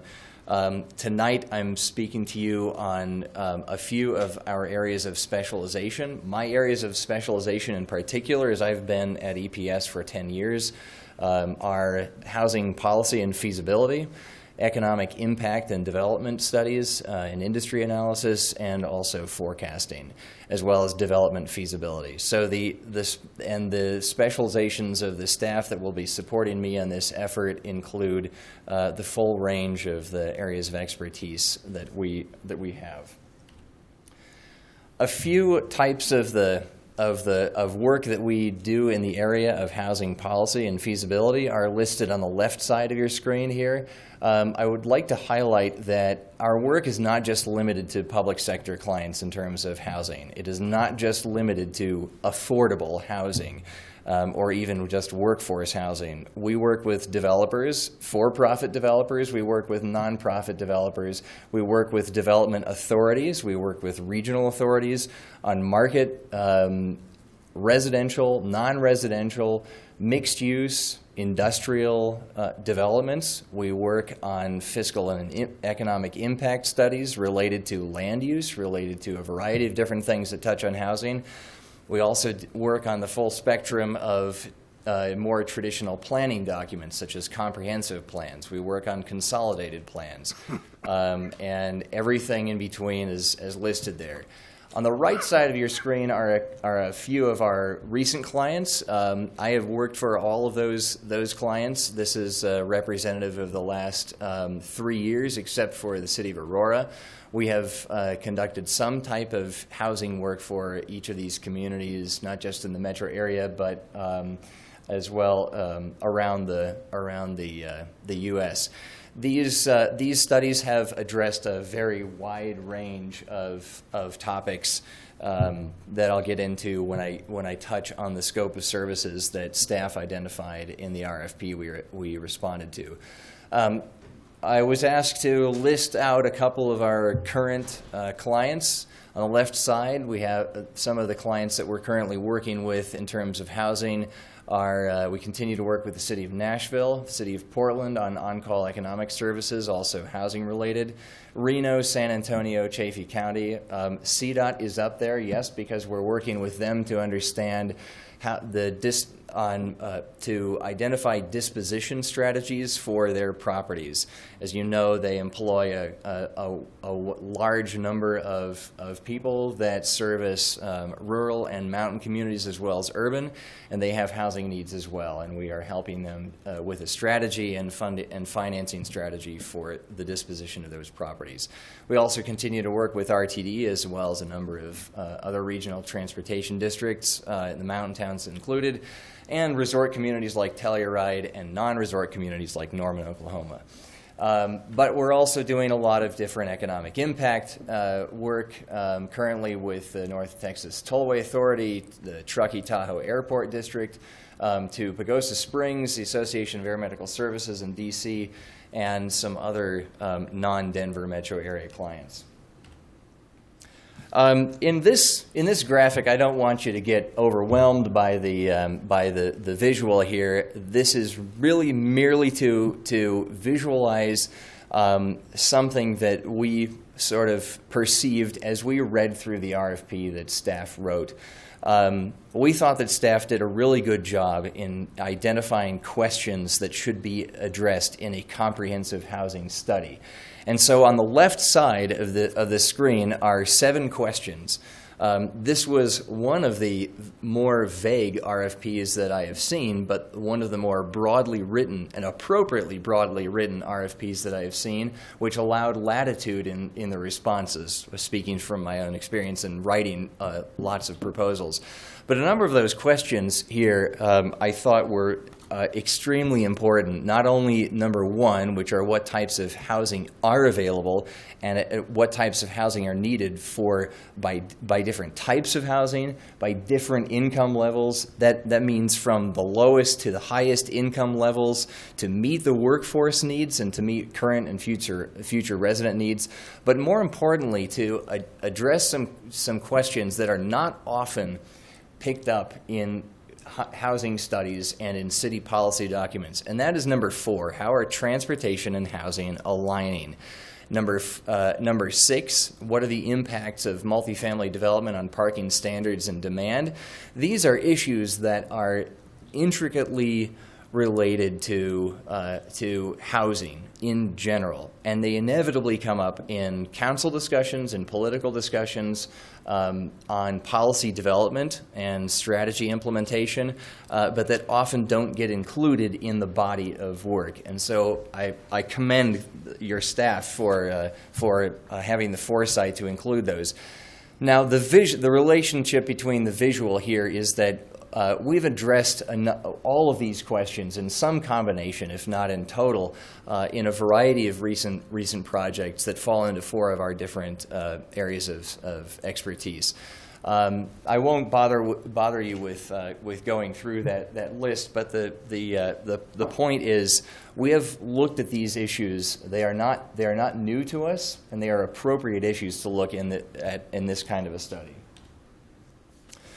It is, after all, really a holistic approach to looking at housing needs. This is a study to look at all aspects of housing, not just affordable housing, not just workforce housing, but also market rate housing. This is an analysis to look at the alignment of housing supply and demand. It's an analysis to look at whether or not the city's housing infrastructure aligns with the transportation infrastructure, because the two are very important and interrelated. This is also to look at the relationship between land use policy and land use code and housing. This is also ultimately an economic development study, because I don't think that it's exactly it's not synonymous to say that economic development is housing, or that economic development and housing should go together, but economic development means incorporating an understanding of housing supply and demand. And so this really orients the questions and motivations for this study around these three points here. Can the city increase its competitive position in the metro area by using housing as one of multiple leverage points? Are there driving factors or trade-offs that current and future residents are and will be making in terms of deciding where to live if they might be working in Lakewood? And what does this mean for current and future employers as an economic development policy, as you think about retention, attraction of new businesses, and expansion of existing businesses? What does this mean for the city's policy and its use of all the tools it has available moving forward? So with that, I'd like to go into the next 5 or 6 slides to give you an overview of the scope of services that we have proposed based on the RFP from staff. The first point, the first task is really orientation. It's an initiation of the project. This is where we meet with staff to talk about clarifications of the process. We talk about the timeline for deliverables, scheduling, and a lot of practical matters.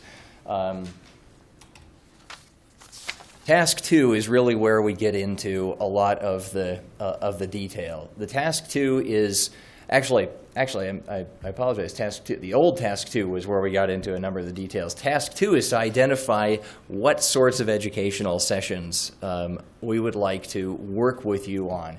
After all, this is a process for you, for the city, to develop a housing vision, to develop a comprehensive housing vision, to move forward. So these educational sessions are proposed as opportunities to engage in conversation with you, opportunities to listen to you, and to hopefully answer your questions.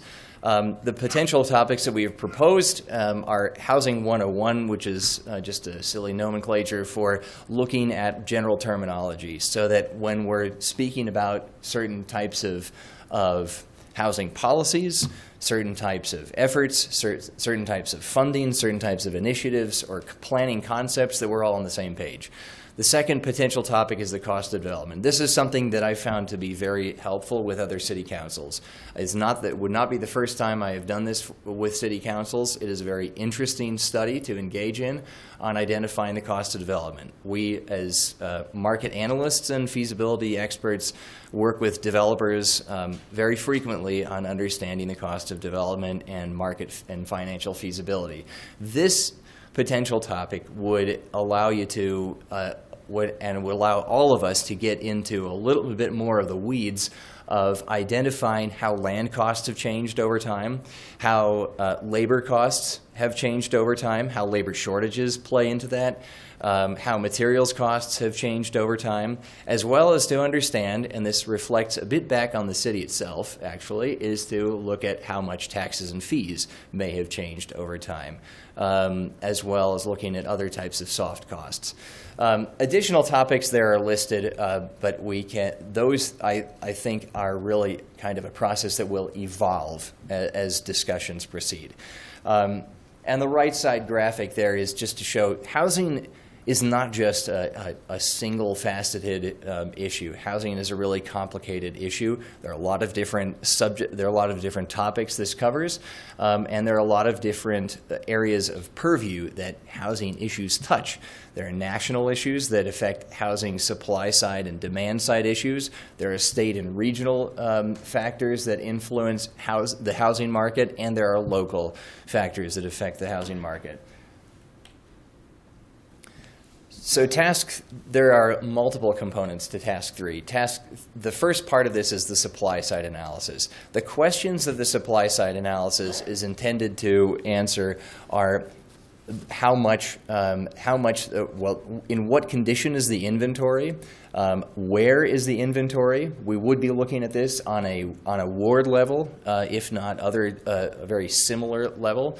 Are any of the areas being underserved by any type of housing, and what condition is that housing, and what type of production of housing is going on, both in all types of residential products, that is multifamily, single family attached, single family detached.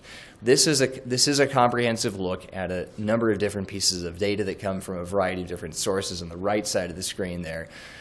We'd be doing a sub-city level analysis, parcel data from Jefferson County, U.S. Census data by either block group or census tract, MLS data, the multiple listing service data to look at sales data, CoStar and Apartments.com data, which we have a nationwide subscription to, allows us to look at where all the apartments are and what rental trends are in the city, as well as looking at building permits and other types of information.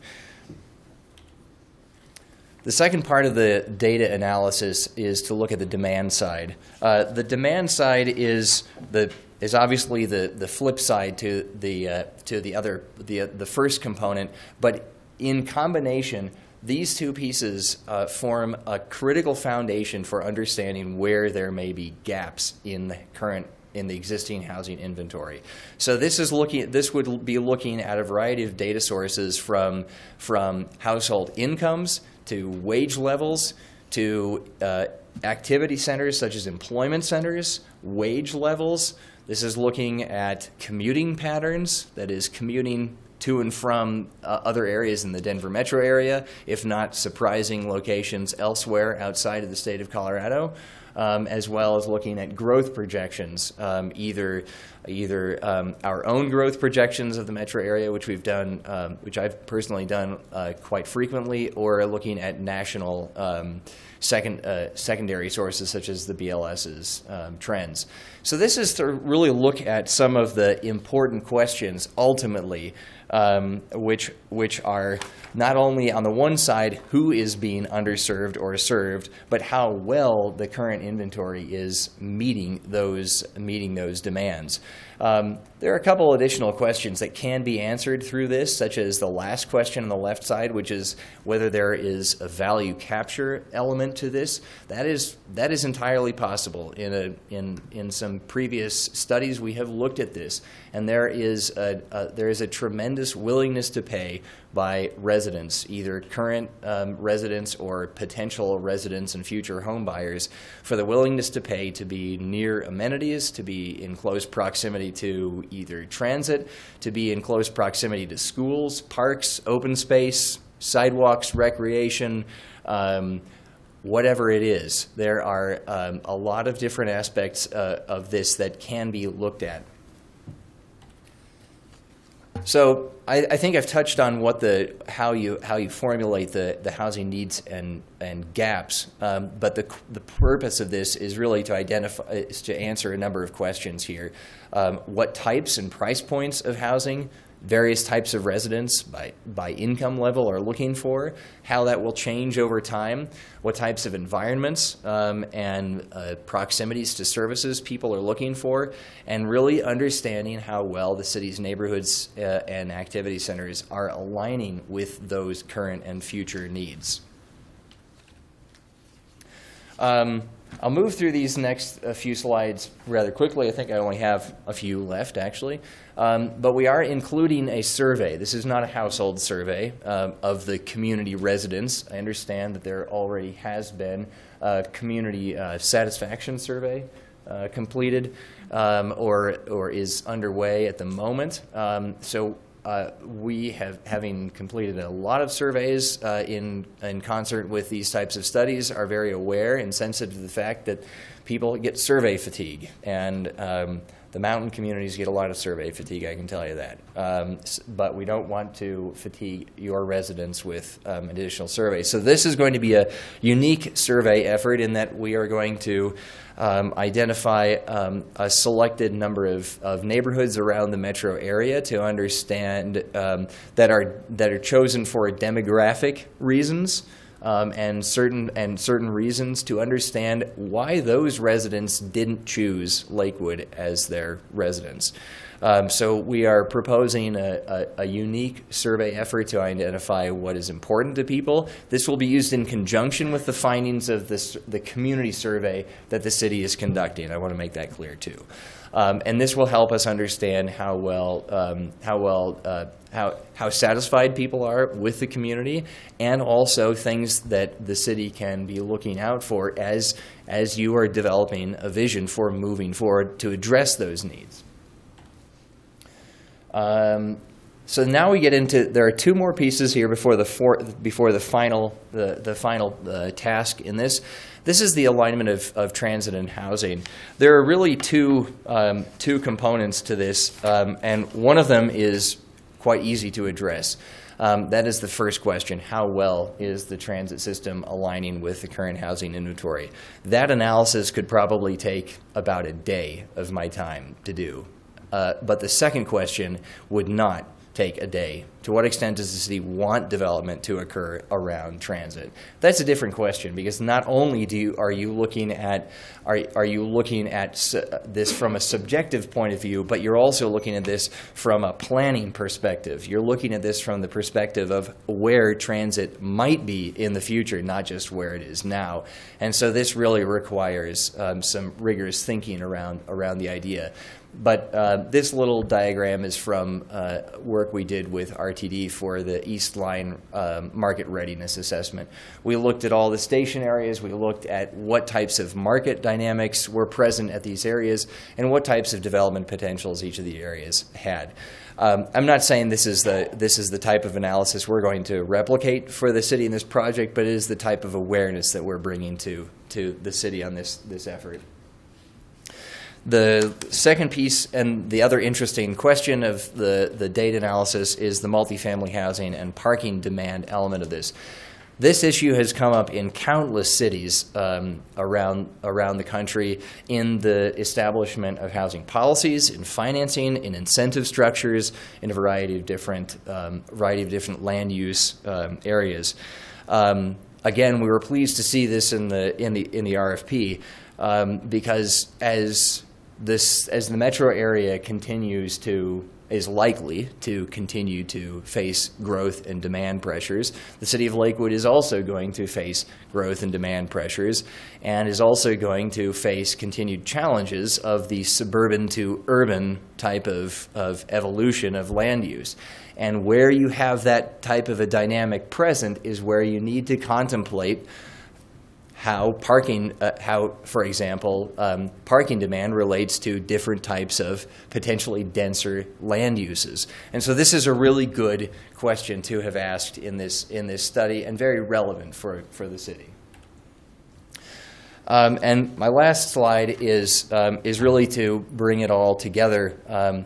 The findings of this are going to describe many of the housing market realities, how well the housing stock aligns with current and projected market needs, what that future market is itself, what the impacts of the housing stock and availability are on economic development, because after all, there are stories in many communities of, and I don't know whether it's occurred in Lakewood at all, but there are stories, anecdotal and documented stories of businesses deciding not to locate to a certain area because of the lack of decent housing supply. And that doesn't mean affordable housing, it doesn't mean workforce housing, it just means housing in general.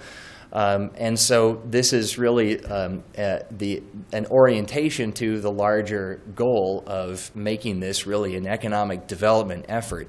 And so ultimately, how does that translate in terms of land use implications? So that really means looking at a variety of different resources that the city has. City resources, points of leverage, partnerships, stewarding resources wisely, what those findings mean, how the city can retain and attract talent, and ultimately, how can you develop a vision for moving forward to ensure that as an economic development policy, you are attracting and retaining the right type of talent and that you have the right type of housing to go along with it. So thank you. If I was a bit long-winded in my presentation, I can talk at great length about a lot of these subjects, but I'll be happy to answer your questions. Sure. Thank you for your presentation. I'm sure there'll be some questions. I'm going to go ahead and open the public comment period on this ordinance or resolution. Nobody signed up to speak. Seeing none, I will close. And just to quick frame this before we go into questions about the study. And Nanette, I want to thank you. This was really your suggestion when council was getting ready to have our retreat, and there's been a lot of discussion from council members about growth and change and density and parking. And this was, I think, a great idea, a great suggestion for us to really understand. And it's been a long time since the city has gone in and done an actual study. And so I think it's super meaningful to have this information. In fact, I wish we would have had this when we did the zoning update and had this kind of information to add in. But this will allow us, I think, if we go forward, to have a better idea when we revisit certain aspects of the zoning code. So I'm going to go with Councilor Franks. Thanks, Mayor Paul. I kind of want to explore some of the options about the downside. I live in Ward 4, and recently it's been under a lot of pressure with proposed multifamily developments tucked into it's the hilly side of town, and wanted to understand how kind of what the goals and objectives are, and maybe that's more a little bit for Nanette, but try to understand where's the downside, because folks are going to see this as being kind of, we know what our stock is in certain areas, and we're not interested in higher density. So I guess I'm trying to understand, will this study also bring to us kind of where high density is not something that should be put in, or where the transportation structure does not support that? So we're getting both sides of that, because I can tell you that my Ward 4 constituents are very concerned about spending money where they think it is just spending money to address people who may come, and they're being left out of the equation. Thank you for your question. I think the short answer is, well, I'm not sure whether there was a yes or no question, but the short answer is this study will address where certain types of development are or are not appropriate. I'd add to that just very briefly that we're not advocates for any particular land use. We are economists, land use economists, and in that dismal science, we do not always bring good news. Now, good news in this case means that high-density development may not be appropriate for that area, and it likely isn't. But we are not bringing a predetermined answer to all the districts and expecting that one size will fit all. We understand that one size does not fit all. Do you also look, though, at the current infrastructure? Do you look at the zoning, the underlying zoning that's already there? Because, again, we had this zoning overlay redone, and that's also another shock point to people, where now there's things that can be built next to them that couldn't before. And so I'm wondering how does this study look at that and recommend changes in certain areas to the zoning? I think as we get the information developed, you're going to start creating that housing vision and really look at what the gaps are across the city. And you're going to start seeing the association of the light rail or transit stations. But that transportation infrastructure is going to be an important component of it. And when you get through all that, you're going to hopefully, through this process, will guide you on a housing vision. Then you'll look to see that alignment with the land use component, the zoning code of that, and it might beg some questions for council to consider. But we'd rather have you do it from an informed position than a reaction position. Adam, that's all I have for now, but I might come back. Great, thank you. Councilor Harrison. I have 2 questions. Excellent presentation. I am curious, so this just fit my questions. I want to make sure that this study isn't necessarily suggesting that the city of Lakewood would go into the development business, correct? That's not what this is about? Short answer, absolutely not. Or long answer. Or long answer, or too. any answer in between. Okay. And the other question that I would have is, I know the focus some of it will be just around transit, but I want to make sure, Ward 5 doesn't have light rail. We're on the south side.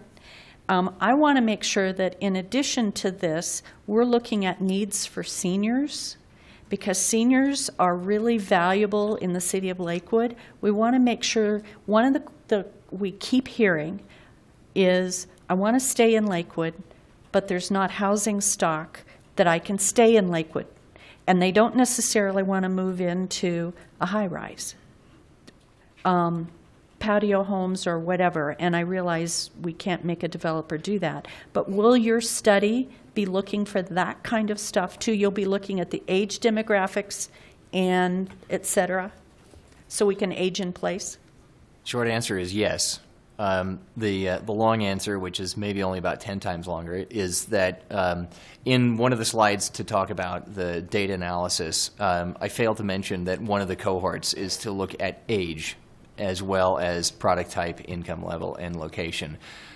Age is a very important component in this, as we'll be using demographic and economic projections for the community. We will be looking at how certain age cohorts are increasing. That is, the presence of certain age cohorts are increasing, and how the housing stock is meeting the needs for that increasing cohort, specifically age. And with that, with looking at age, you'll also be asking the questions of what millennials want in juxtaposition to what somebody celebrating their 65th birthday might be looking for. Yes. So, because I think there's going to be potentially some commonality as well as some big differences there. I anticipate that there will be both commonalities and differences, having looked at that question for other communities. Thank you. And Councilor Harrison, those were specific questions in the request for proposals that we asked them to address, specifically looking at, from an economic sustainability, how do we get that diversification of our population, and what do they look for? Well, I think what's really important about this study is you don't know what we can do in the future if we don't know what we have now. I think you've got to have a starting point to be able to make any kind of proposals or corrections or whatever word you want to put in that sentence. We have to have an idea what's out there now. So, thank you. Councilor Vincent. One comment and then a question. This was one thing that was very important when we had our retreat. There were a lot of questions around it. And I know there's many of us up here who've spent a lot of time trying to answer questions or addressing things which people think are out there. So I, for one, am very excited because now I'll be able to have a document and I'll be allowed to speak with fact to people about what's there and what's not there, which I think is very important in a lot of sections in our city. So thank you. I hope we're moving on with this. The question I had is, as you were going through the study and you were looking at your data sources, I happened to think just right off the top of my head of 6 places within a short distance, some of which were scraped, which let's say were a single-family housing. There are now proposals to do perhaps something with it, but nobody's bought it. Yeah, bought it for that reason. How is it? How do you account for that? It was here, is proposed for something else, but that's not in effect, because that's happening quite a bit. Let me see if I can address that concern. It is the short answer is yes. We will be looking at a number of the different pieces of information that will help us characterize some of these patterns. Scrapes and rebuilds, that is looking at demolition permits, for example. Plans and conceptual plans, proposed plans for the redevelopment of those sites, to the extent that there are documentable plans at the planning department, we can look at those and identify what's going on. We can look at that in a trend, to the extent that there is a trend, to understand whether the number of demolitions of, say, for example, single-family detached homes is increasing over time, depending on the quality of data available. But if those are concerns, we will look at them. Okay, and then do you take into account people who are trying to put together different parcels? I mean, do you go into ownership roles or anything? Because that is happening. I'm buying something over here, hoping that this person may sell, which will be 3 single-family homes that put together can be townhomes or whatever. I don't know how you account for all of that. Looking at assemblages or where we have opportunities for assemblage in single-family or zone districts. We didn't ask the consultant to go to that detailed of analysis for the assemblage, but what we'll get is a housing stock that will require certain land availability by the time we look at setbacks. And what I suspect we'll get into is some discussion of what is that densification look like at different locations. I anticipate that. I just don't know how it's going to evolve quite yet, so we have some flexibility to work with that. Does that help the answer? Yes, it does. Okay. I think you know the things that are Yes. happening around certain areas, so thank you. Councilor Wickman. Okay, I'm going to divide my questions and comments into 2 general areas. First one will be the process. People know that I'm into that. And then the second thing is, should the government be interfering into the marketplace with housing? This is going to be a second. Now, my question's on process. Who put this on the agenda tonight? Nanette put it on the agenda. We completed our negotiations towards the end of August, and we brought the contract forward as soon as our negotiations were complete with the consultant. Okay. I ask that question every time, is who's in charge of the agenda? Are you in charge of the agenda? Is that what I'm hearing? No, the process of the agenda is once we get a contract, it's our duty as staff, particularly when it's over 50,000, to put it on the agenda to make a recommendation to move forward. So you didn't really make the decision, but you brought it forth to attention. Yes. Second half of that question is, why was it moved up 2 weeks? We were supposed to be discussing this originally 2 weeks from now. We moved it up 2 weeks. I was wondering, why was that decision made, and who made that decision? I'm not clear on that question because I didn't move it up. It's as soon as we got the work done for the contract, we put it on the agenda. So. All right, now I start going into some of the questions about the actual process itself. By the way, I'm a retired economist, so I kind of relate to what you're doing. Obviously, I'm not going to go into a lot of weeds with you and stuff like that, but one of the basics I remember from my economics was that you don't want to be looking at issues and just saying they're good or bad. Instead, good economics is looking at alternatives and figuring out which is the best alternative. So with that in mind, the question I asked you earlier were, what were the other alternatives that we looked at spending this money for? Now, you gave us a listing of all the things that we have authority to go into, and I appreciate going through that list again. But specifically, you have a number of options that you could have spent this $85,000 on. What were the other options?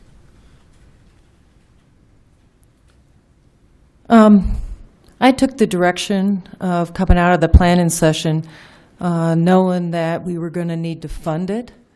We did not know at what level of dollars would need to be funded. The Economic Development Fund would need to be impacted. So for us, it's to bring forward to you, if the $85,000 was not used for this project, we have a bank account, a fund balance, and it would be in the fund balance because we will be taking money out of our bank account to pay for this project. We don't know if we could have used the money better. All right. Along those lines is when we talked about a study at the retreat. I'm not sure if we necessarily. I guess, are we interpreting when we say we want to study something that we put things out for consultant bids and we're going down to 17th Street trying to find consultants to study things for us? I mean, I was thinking we were studying it in the house, and now we're spending money. Well, we don't have the staff resources and all the combination of the expertise to pull together, as you heard Dave talk about from EPS. They bring that broad breadth of understanding the housing element and its interactions with transportation, et cetera, like that, and the different databases that they have acquired. They have financially made commitment to certain databases that as a city we do not have. As far as when we started a study, listened appropriately through, I think, about 3 months of the different questions and what the council was trying to achieve. At the same time, we were looking across the Denver metro area and saying, what is going on for housing studies out there? And I have to be very honest, the housing studies that I was aware of that were ongoing or just being completed only hit one element, and it was the affordable housing element.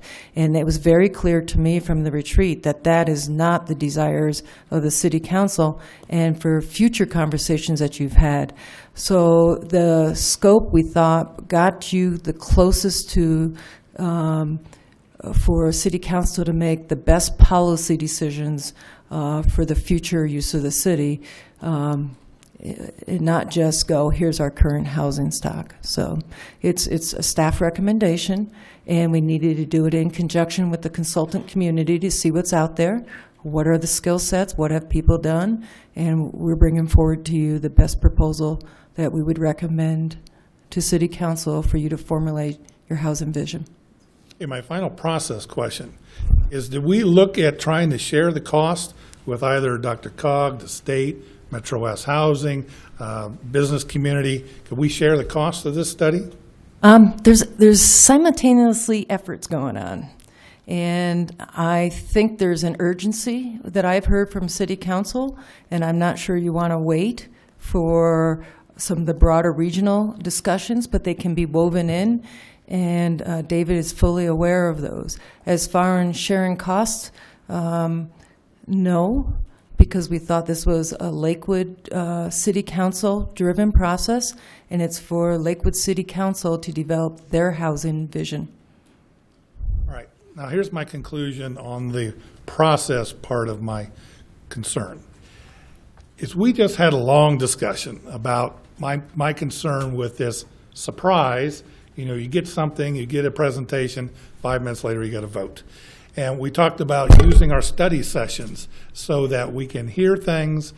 Remember, it's not just us. Our community is also involved in the process. So I'd like our community to be able to hear these presentations. I mean, it was a great study session tonight But philosophically, that should have been at a separate study session.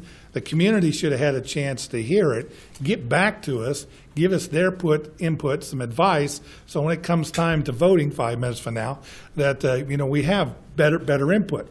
So with that in mind, I think what I'd like to do is make a motion that we put this to a study session. I guess that's a motion. All right, fails for a lack of a second. I'll second it, Mayor.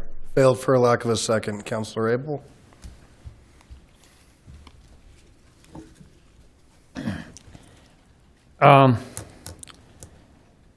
Number of things popped to mind. Councilor Harrison's question about it, or statement about a starting point is right on. So we get a starting point for future decisions. What's the lifespan of the study? I know we did a Rooney Valley marketing study not long ago, and I believe the estimate of its lifespan was 5 years. So when you give us this information, how long is it good for in terms of trends? Well, that's a really good question, and I, being engaged in a lot of economic forecasting, I can tell you that our philosophy of economic forecasting is a pretty conservative one, to make the most solid assumptions possible. That said, economics is an art, not a science, and this requires judgment, requires interpretation. And it requires interpretation not only on our part, but on the city's part, on staff's part as well. The longevity of this study is as good as the information we're able to get during the study itself. So that means if it's good information and if it's credible information that helps the city understand what the home buyers 10 years from now are going to want, that is, if we're able to identify what millennials, young millennials who aren't going to buy for another 15 to 20 years are looking for in housing, then maybe some portion of the study will be valid and relevant for 15 to 20 years.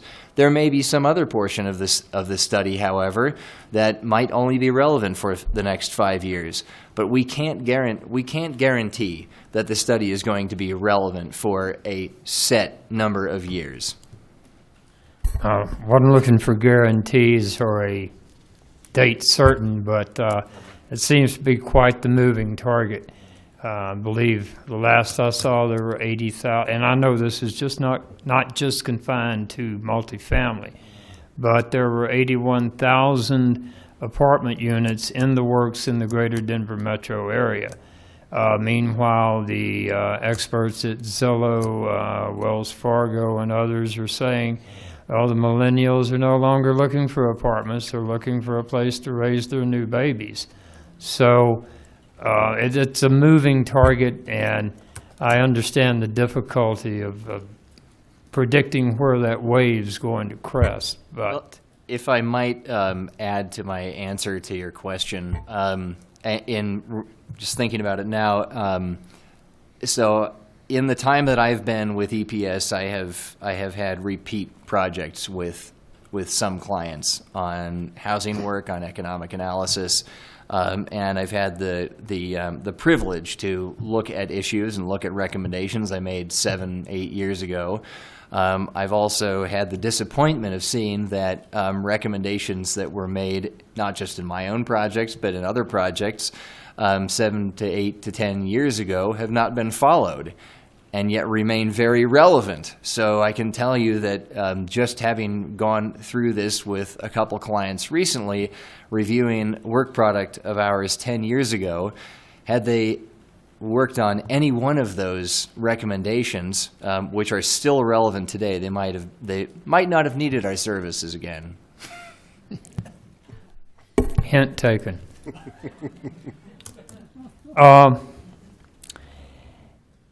Nanette, there's little we can do to direct the result of this study.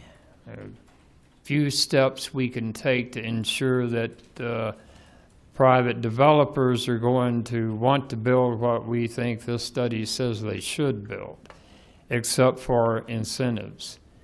Is there something I'm missing here? I think that is one of the strategies. That's going to be a big one if you want to be able to encourage certain housing types in certain parts of the city. But I also think you're going to look at the densification issue and understand it better, understand the impacts to the existing homeowners and housing community, as well as your future, and you'll be able to make some infrastructure decisions where you expend funds for certain infrastructure, whether it be sidewalks, improved roadways, bike paths, et cetera, because you're looking at the whole aspect of community in that. I think you're also going to create a vision for the city. So with that, you'll understand also our employer's side of it. If we want to reduce the use or dependency on auto and have workers and where they live closer together so they don't have to travel so far, we'll start understanding that relationship. So I think creating the bubble above everybody's head being more similar than it is right now is critical to have that housing vision. I'm not convinced that if I talk to any one of you, you have that commonality of understanding of that vision. So I think that's going to be a major component here. But to say, a developer, you cannot go here or you can go here, that's going to be a little bit more difficult if the market's pressuring that and you have it zoned already. I'm just trying to clarify our strategic goal. So if I heard you right, there are a number of strategic goals within this concept? I would say yes. Yeah. Okay.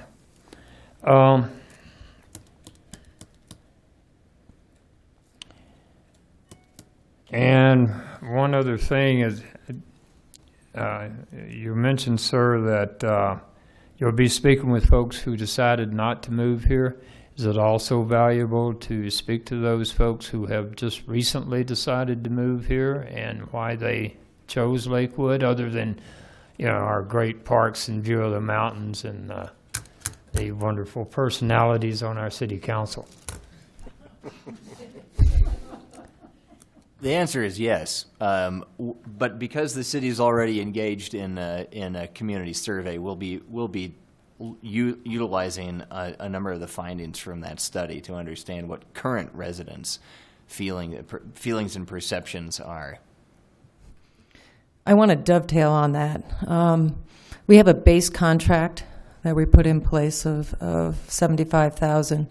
We asked for additional funds as we move through the process. So let's say the survey information generates some feedback, and we want to have discussion of focus groups across the city with our residents.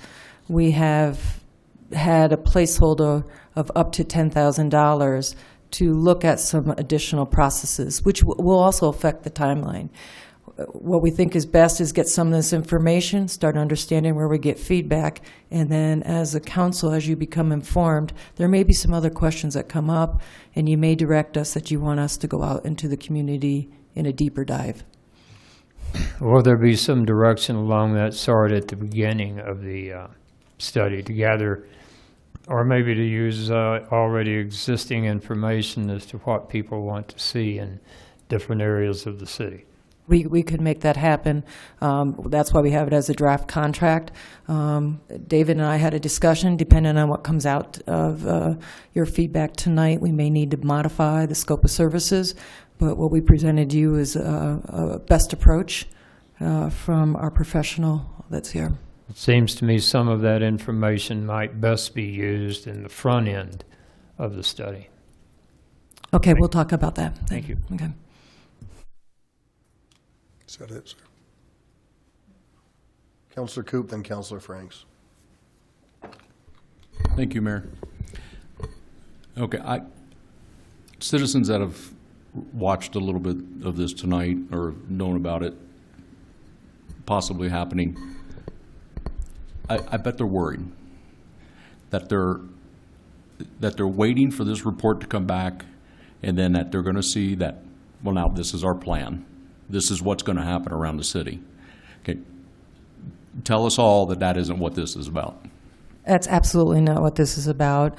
To coin Councilmember Wickman, this is about a process of bringing information forward, having discussion, understanding what the information that you have, and then it's about starting to create a vision. If part of that creating a vision has some more dialogue with the citizens, and council desires that, the process can take longer, it can go faster, it can involve more people.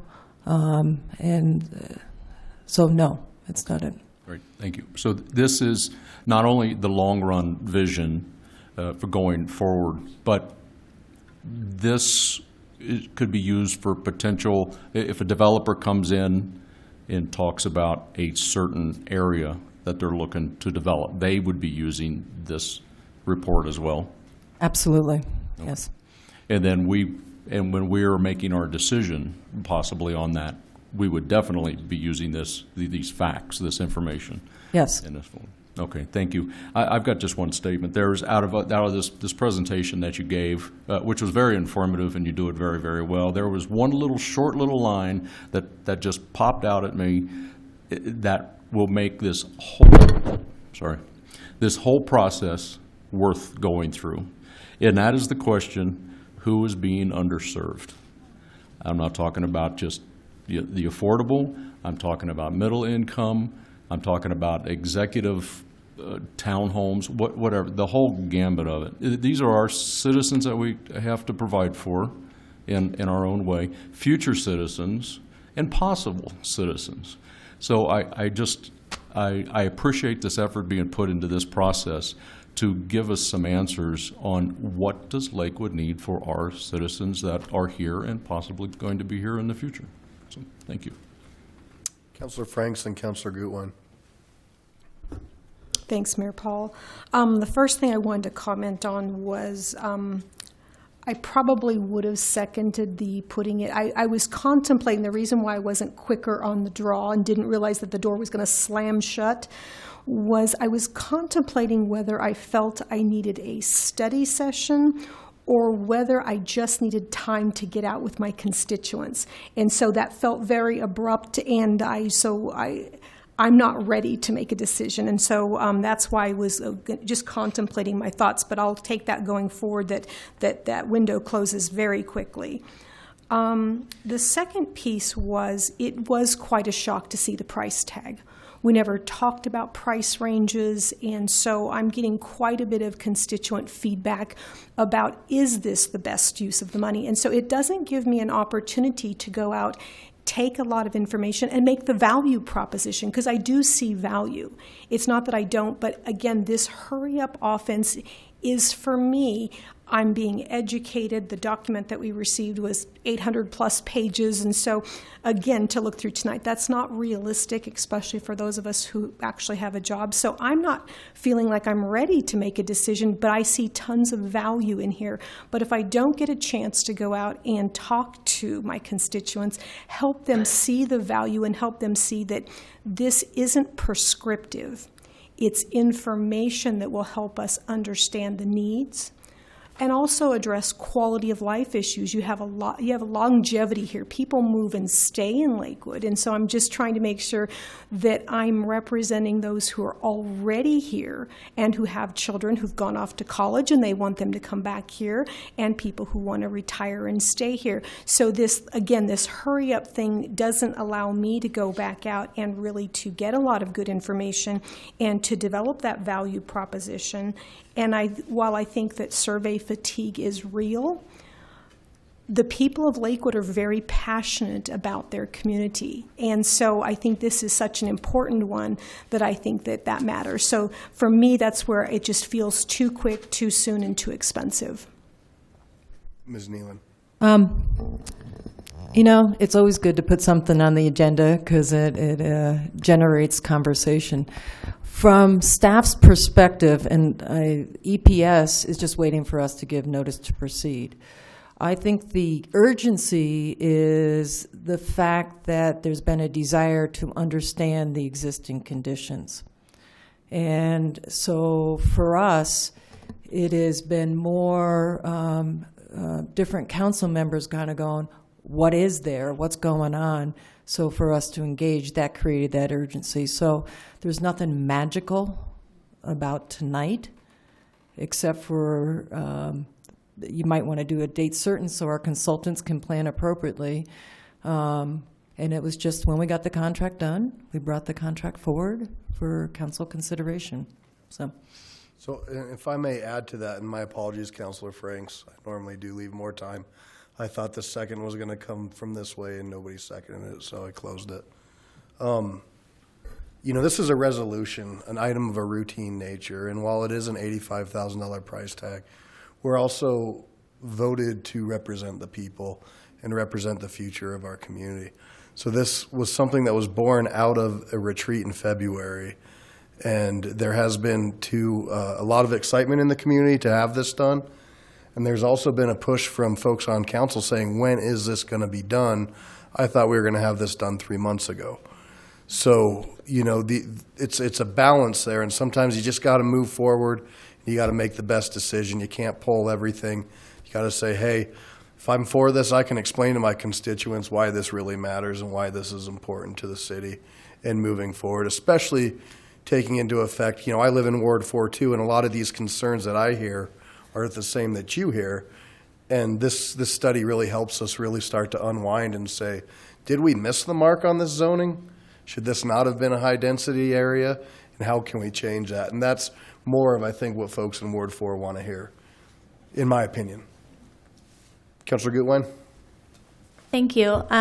Well, I was going to say something pretty similar, which is just that, back during our council retreat, we had a really interesting discussion talking about all the different elements to us and our constituents about housing. And as you can see, it's quite complicated.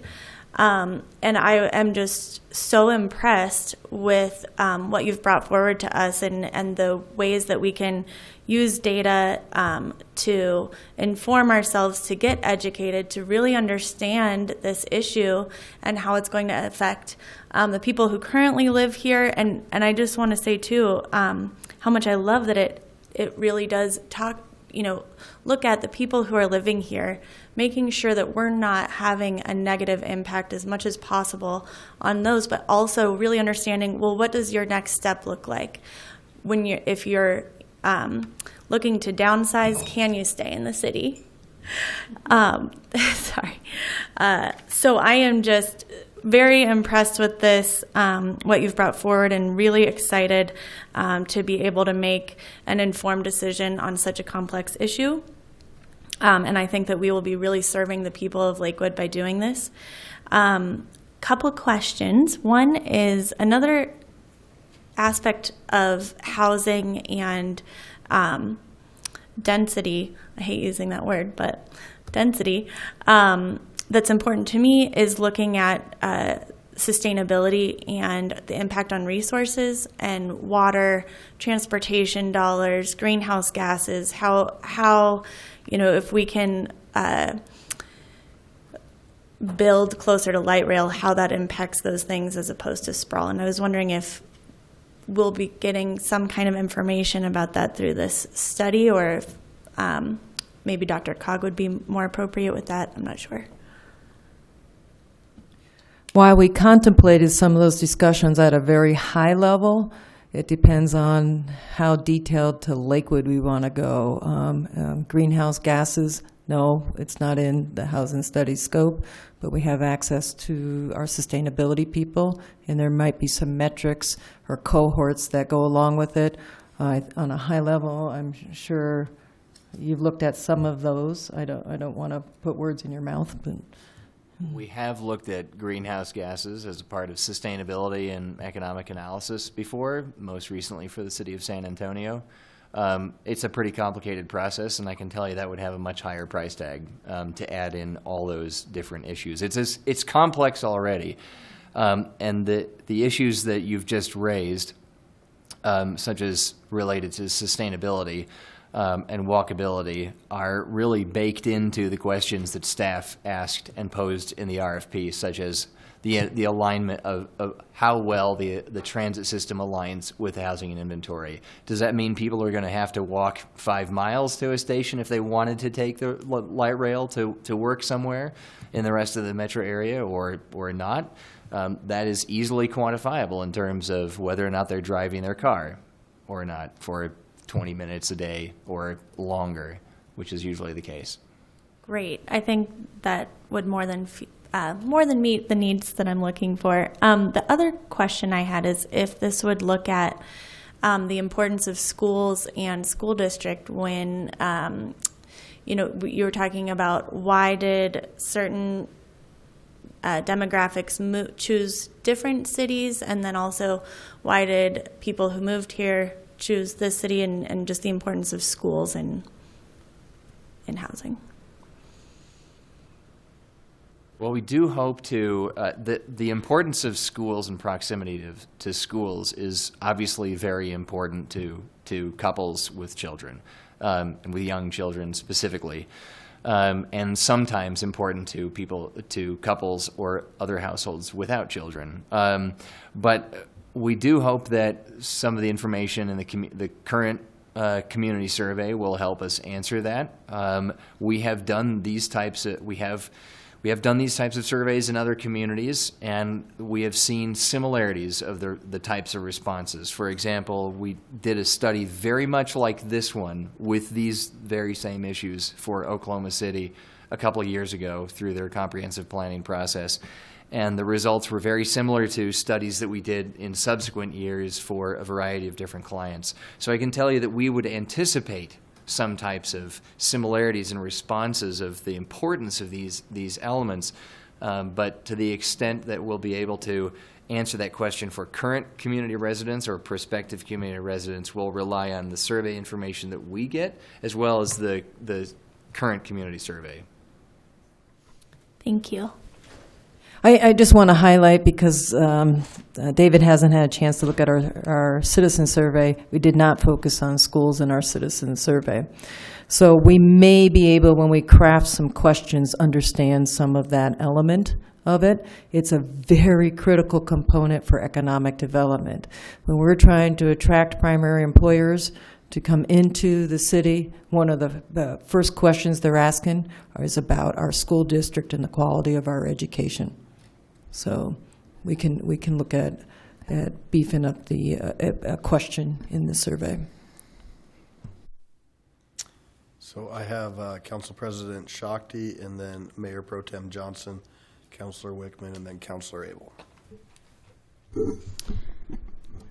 I had a couple thoughts when people were asking questions. Councilor Abel was asking about the strategic goal, and I think there's a lot more that might come out of it than what I might think of, but some things I think of are transportation. At DRCOG, a lot of the discussions are about the interplay between housing and transportation, and the interplay between where housing is and what transportation costs are. Where we built and what we built is relevant. The understanding the costs of development, there might be more to it than we might think. So, for example, I was at an affordable housing conference, and they were talking about the water tap fees and how big a deal that is, which just told me that I don't know what is a big deal in terms of development costs and which of those things might come from government entities, and which of those things might come from us. So to what extent is there regulations that there shouldn't be that are somehow getting in the way? Then also where to build, which is something that people have talked about, but if we're seeing building in certain areas and we're seeing stress in those areas, a deeper understanding of what makes sense in terms of where to build. And then in terms of the conversation about cost, I think it's important that we recognize that when staff does things, that also has a cost. And they wouldn't even come ask us about it in that situation. So I guess I'm saying we shouldn't undervalue what they do, and we set as a priority in the council retreat that this is an issue we should look at and staff should put some time into because it's important. And then I feel like it makes sense to stand back for a minute and restate why this is an important issue to look at right now and why we talked about it so much at the retreat. So it wasn't that long ago we were in a recession, and there were a number of years in a row where I didn't see a job want advertisement on a door at all. There were no jobs. And now there are jobs a lot of places. And when I go to conferences, either I find that the city is either doubled in size or half as big, which is to say there are economic winners and losers. And we are winning in terms of this. There's economic success here. There's lots of opportunities. It's very exciting. And there's also significant challenges that come with that. So it kind of blows me away the number of places I have been recently where they talk about a labor shortage. At Dr. Cog, in addition to talking about not being able to find places for seniors to live and having some of them actually looking for places in other states where they could go, they're saying they can't keep staff. So my husband's coworkers talk about their engineers not being able to afford housing in Lakewood. We've noticed at fast food restaurants that they're getting less and less fast. And I mean, like the last time I went to a Subway, I heard the conversation where they were like, no, that guy needs to be at the cash register because I just hired him 2 hours ago. That it's hard to keep people because there's such a significant labor shortage. We had the South Lakewood Business Association met at White Fence Farm, and White Fence Farm did a presentation, and one of the things that the owner talked about was how hard it is to keep staff, which this is a strong economy. And so what we're seeing is people are moving here like crazy. People are moving here because there are jobs. We need places in terms of the region for people to live, but we also need to recognize that there are challenges in terms of how do we maintain the fabric of existing neighborhoods? How do we deal with traffic? And this, how do we make it work for Lakewood? And so this kind of study, which is paid for through the Economic Development Fund, which seems infinitely logical because it's helping with this economic development situation, gives us the data we need to make more nuanced decisions about something that's critical right now. I mean, when I knock on doors politically for various people, when I do that, more and more I knock on a door and I say, what's important to you? And they say, I'm about to be homeless. That's an issue we need to be looking at. Mayor Pro Tem Johnson. Thank you. Frankly, I'm in awe with what we're doing here, Nanette. During our retreat, we talked extensively about a housing look at it. And when I looked back on the minutes of that we're going to okay or that we've already voted on, we talked about a housing study, but there was actually never a scope of what it was going to entail. I'm very impressed by your presentation. It encompasses everything. The scope is awesome. But this has morphed into something that I had no idea it was going to grow to this level. About 1.5 years ago, I asked, what is the percentage of apartment units to single-family homes along the 13th Avenue corridor, and I couldn't get that answer. And it's like, really?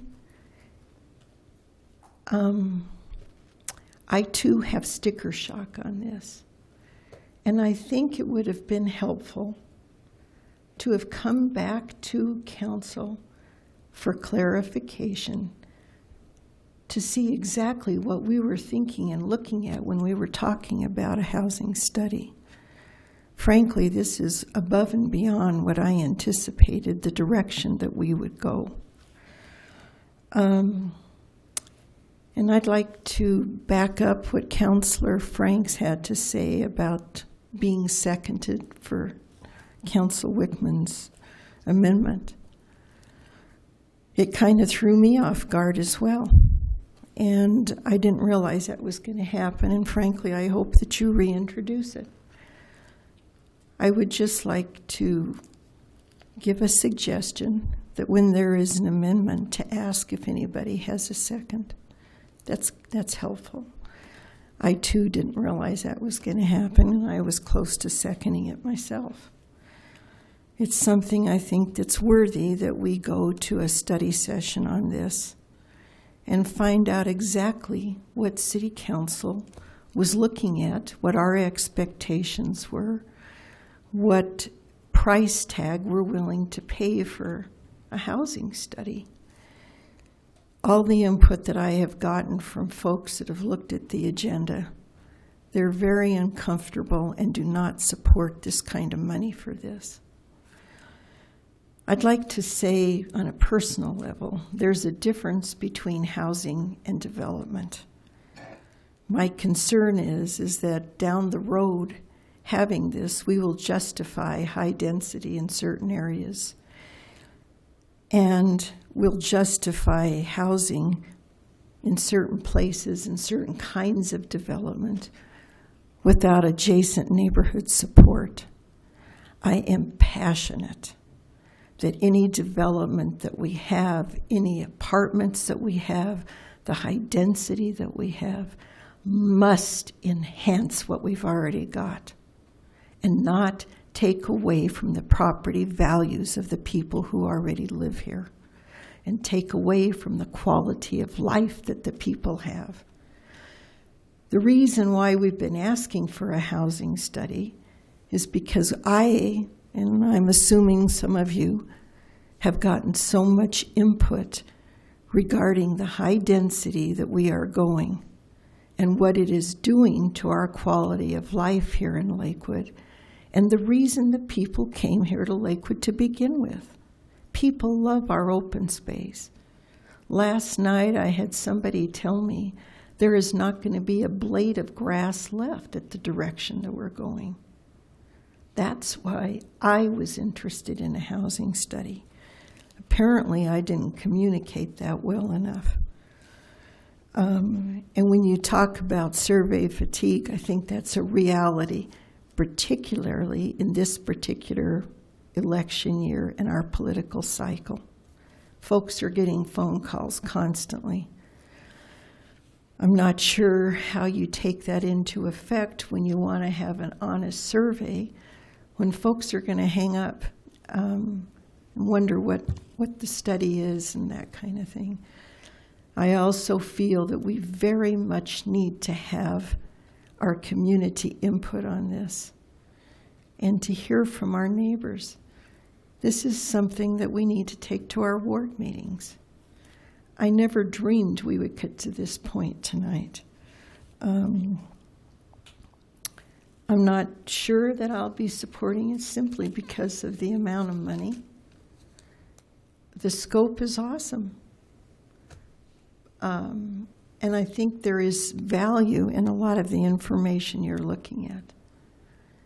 But I don't hear from anybody that we are actually taking into concern the voices of the people at this point. That's a real concern for me. Councilor Wickman. Okay. Now that my process concerns have been dismissed, let me move on to the other half. And that's the whole concept of getting this into the housing study. I think that economic development funds should be spent on creating jobs and getting into studies and housing and stuff like that. I think, although you might argue that technically it meets the semantics, I don't think it meets the spirit of what we intended when we authorize an executive development fund. So I have that concern. Now, this bit about any employer comes in is going to have concerns about housing. Well, sure. They're also going to be concerned about water, climate change, entertainment, transportation costs, insurance costs, utility costs, food costs, taxes. There's a whole lot of stuff that will affect an employer coming. Now, the question is, with that in mind, are we going to have a study on each and everything? Oh, by the way, in schools, each and everything that we can think of that might affect the employers coming in, and we're going to call that economic development? I don't think so. We're stretching this. Now, my issue is, this is not a routine matter to me. I've learned long enough that when there's an agenda, one of the first things we do is study it. So then the study comes back, tells us what we want to hear, and then we use that as a justification for whatever the action steps are going to be. And of course, right off the bat, I know, I'm simplifying, but the study's going to sit there and say that we need more housing, and it's going to conclude that we need housing on the Fed Center, and et cetera, et cetera, et cetera. There's going to be action coming out of this. And so my concern is, if we're going down that pathway of we can say that we're not getting into the housing business. That's the semantics. We are looking at interfering with the marketplace in the housing area. And that is significant, and we shouldn't be taking that lightly. And I would want to know, do the citizens really want us going into, whether you want to call it the housing business or interfering with the marketplace or whatever? My sense is they don't. When I look at those citizen surveys, I see that they want us taking care of our core functions, public safety, transportation, parks and recs. These other things are all nice. Everybody likes to have free stuff. But this road to socialism is, I don't think, the direction that we get from our voters.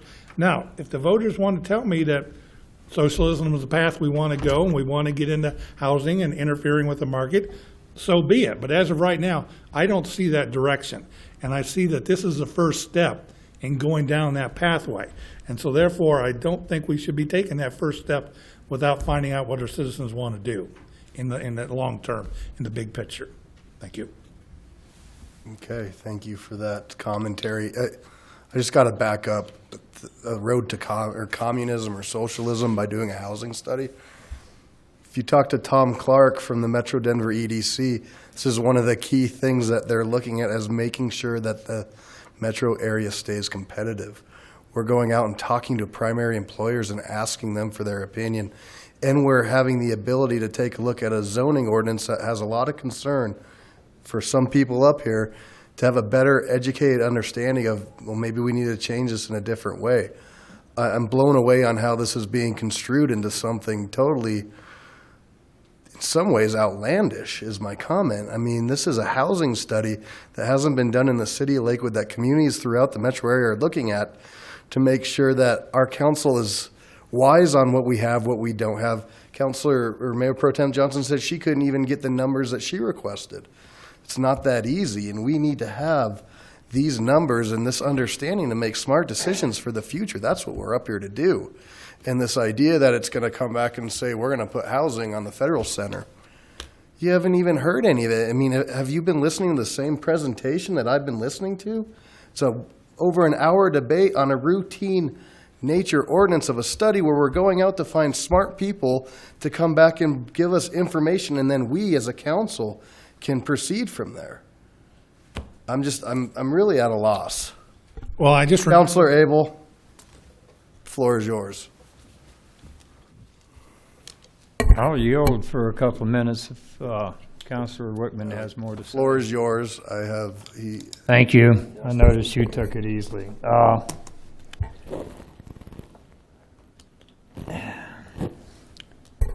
think you've handled the questions very well. When things started coming up, like the choices we make of whether we recycle, the more esoteric considerations, I begin to think that those kind of things might crimp the objectivity of the study. And there is only one section of the proposal that I really have issue with, and that has to do with objectivity. Some of the things you want to discuss are the tools, implementation, and strategy. That's what you want to study.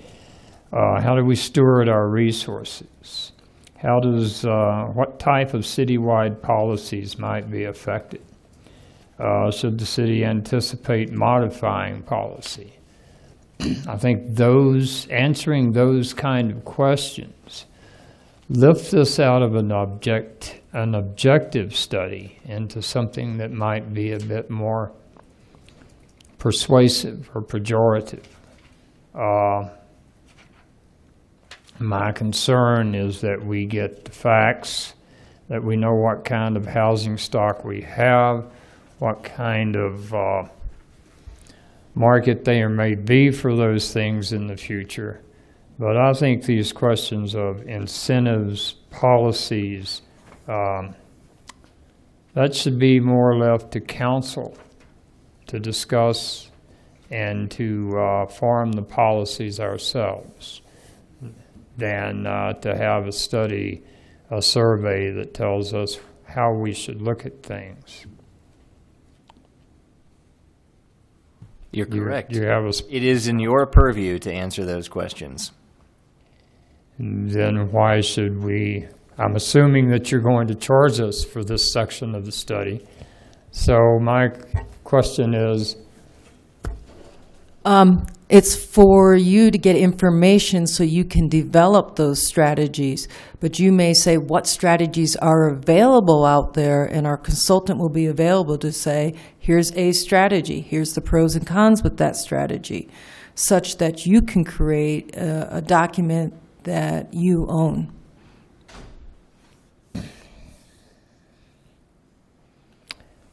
Still have a concern as to how that might affect the objectivity of the rest of the study. So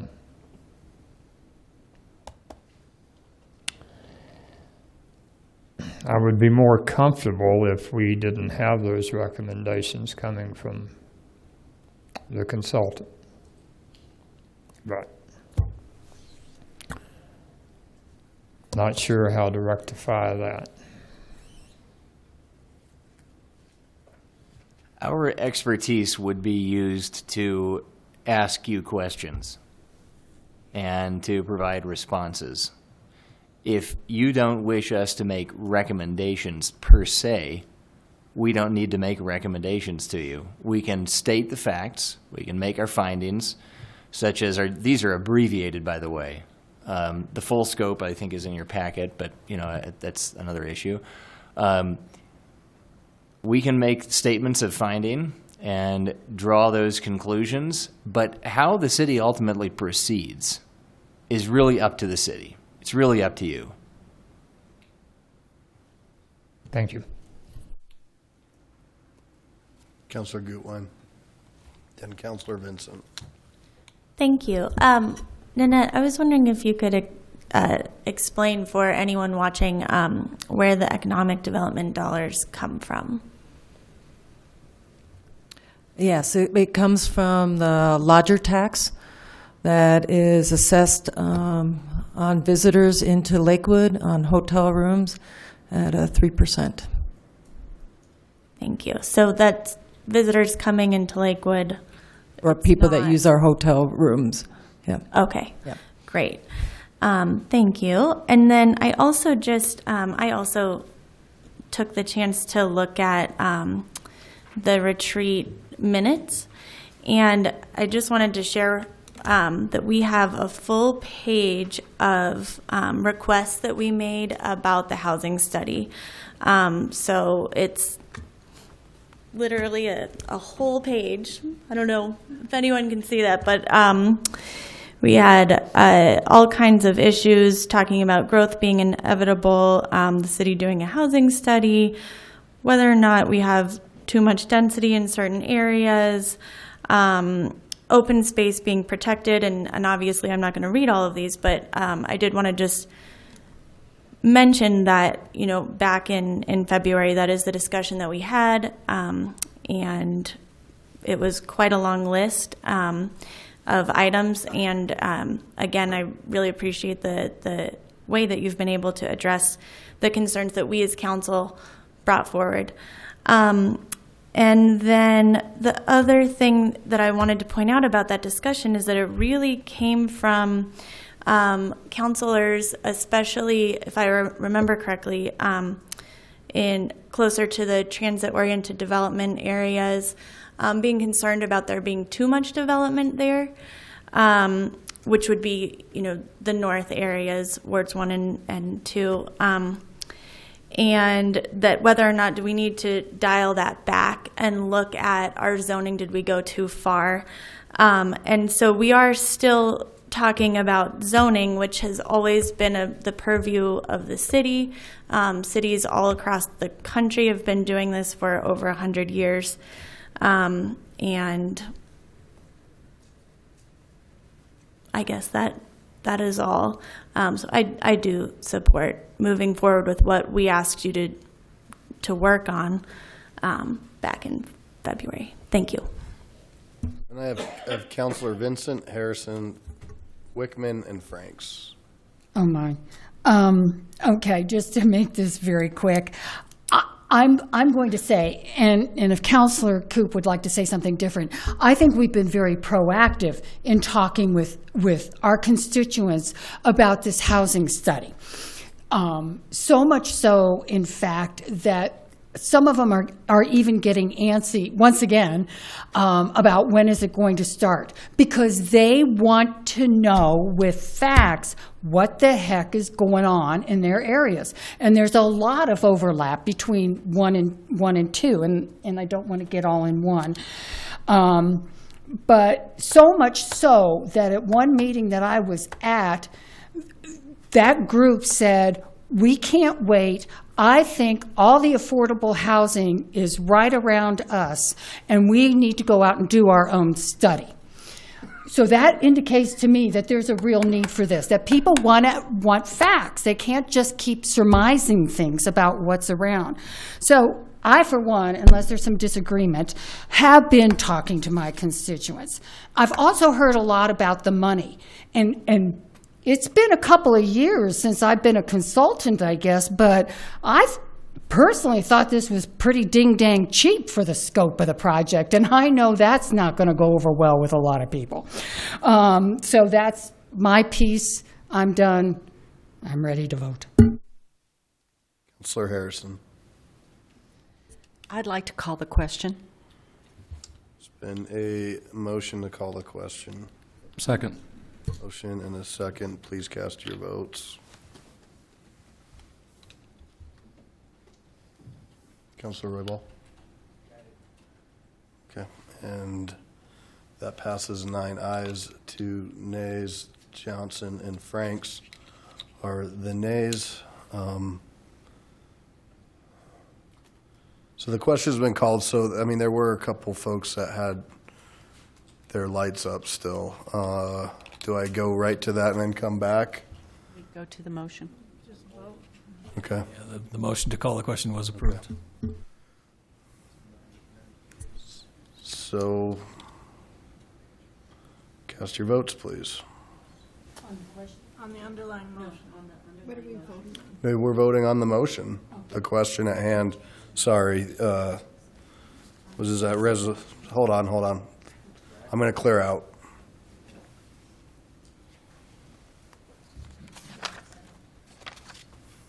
Was there a motion originally, though? Should we do it again, just in case? Well, we better. I move for adoption of ordinance O 2016-7. Second. Is 7 right? 39. 2016-39, under item 7. It's a resolution. Okay.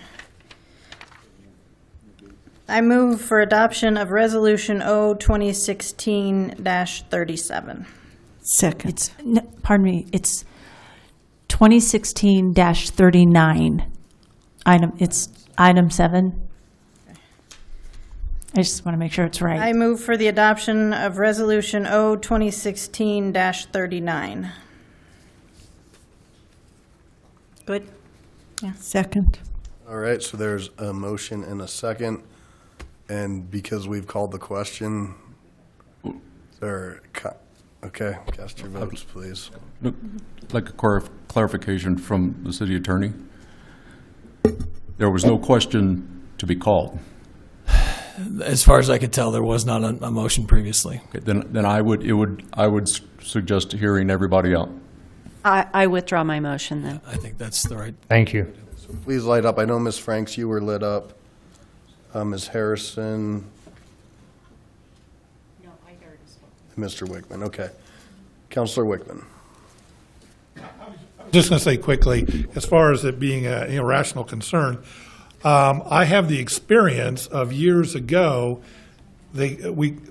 council was faced with doing a study of doing an exchange at the Fed Center that would be like the hospital. And then after spending nearly $1 million, it turns out we were going to be spending $28 million. The point is, things evolve rather radically.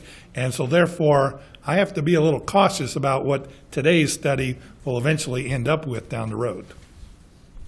Thank you. Counselor Franks. Thanks, Mayor Paul. I just wanted to comment. I'm a fairly new counselor, and so when we're saying things are of a routine nature, I take that to be that we're trying to tamp down discussion. And what I want to tell every one of my fellow counselors is I respect every one of you's opinions. I respect that we come from different wards, we have different constituents, we have different backgrounds, we have different thresholds, and so I know Councillor Wickman and I have worked very hard in our Ward 4 meetings to make sure that every voice is heard and that they're cordial and that nobody walks away feeling like they were belittled or their position was less than somebody else's. So that I just wanted to start there because I think that some of the earlier interchange was not in the spirit of what I think we've all agreed to do, was to listen to all the discussion, and we're certainly going to walk away with our own opinions. I also wanted to kind of just ask a couple more questions because I wanted to understand, we're talking about this possibly incentivizing and different types of strategies to get a vibrant city and to maintain a vibrant city, but we've already had this recent zoning overlay, and now people have bought with that in mind, and now we're trying to come back and say that this study may prove out that some areas should have more density, some shouldn't, it may be better served. And what does that do to the current people who now have bought under the new zoning? I guess I'm just trying to make sure that these unintended consequences of trying to understand what do these things mean. And again, the sticker shock and the scope are beyond, I didn't have those discussions with my constituents because I didn't expect this. And had I had some kind of forewarning, I might. But I want to kind of speak to a couple of those things that I just brought up is, that there is zoning in place. And so if we're finding that things, should or shouldn't go somewhere, what does that mean for people who are already next to those zone districts? What happens to them?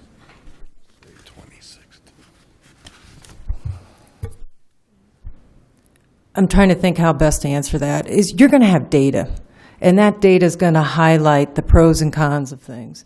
Those decisions are decisions that City Council will have to make, but you're going to have that informed information so you understand the impacts if you choose X or Y.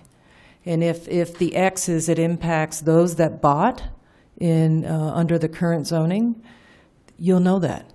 And you may choose not to choose that as a strategy, or you'll know the impacts of that. And it's all for your discussion, and the resolution will come out of the vision that you choose.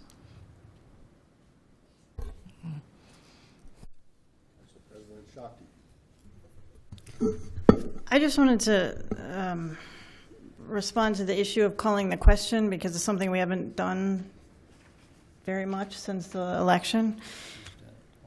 And I would say that it's something that happened more frequently on the last council and that happens at DRCOG, and that has to do with holding an efficient meeting. And that's relevant for a couple of reasons. It's relevant because we like it when people can imagine watching our whole meeting, which we appreciate all the people who are still here.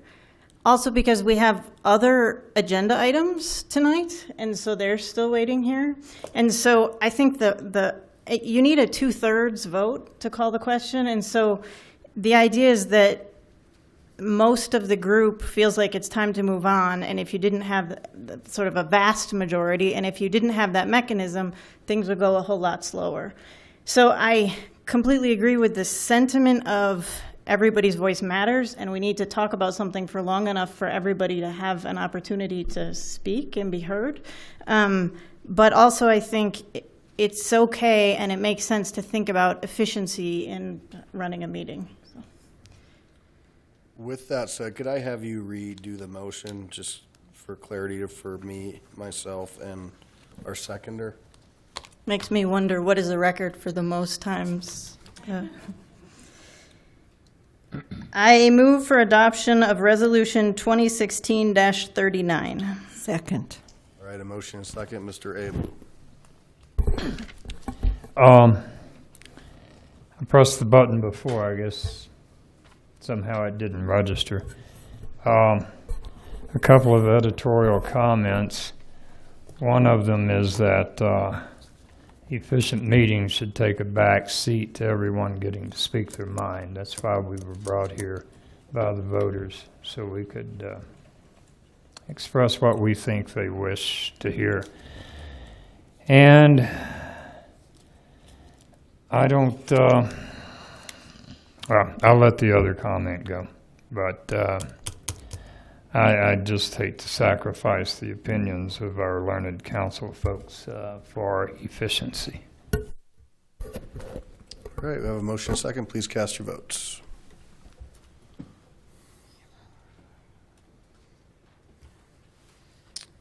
And it passes 8 aye, 3 nays, the nays being Wickman, Johnson, and Franks.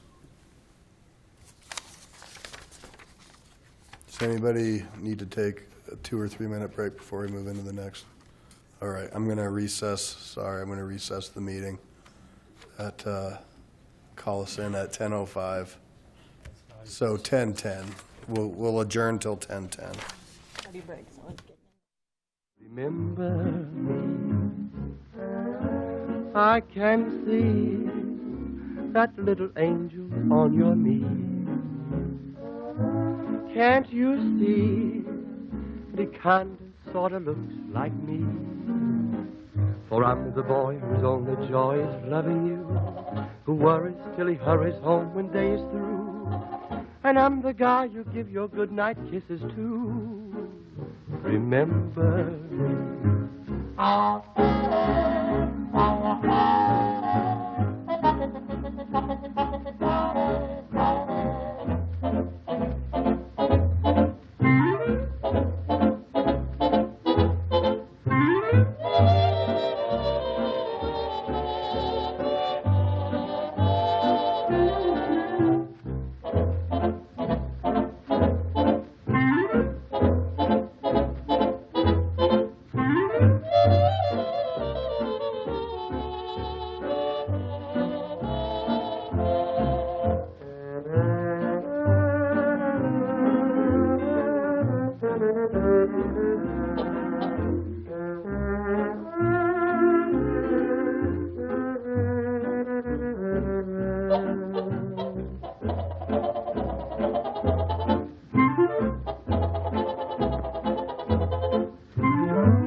Won't you try to recognize me now and then?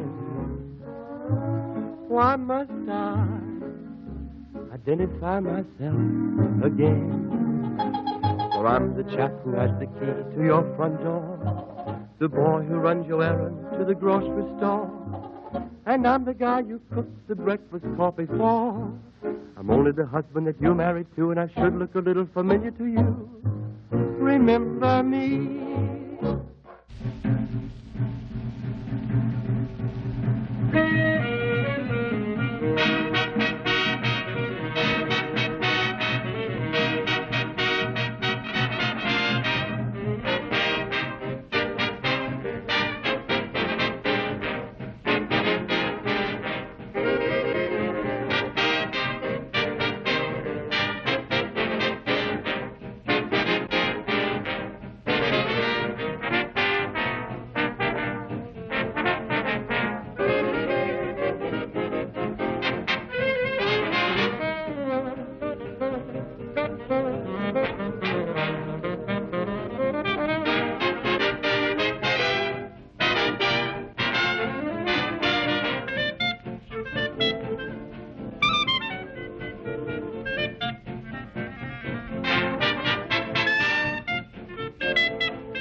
Good evening.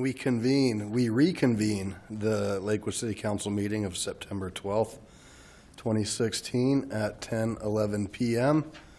Everybody is here, so I don't think we need to go through the roll. However, we are minus our clerk, who will read number 8 into the record when you have a opportunity, please.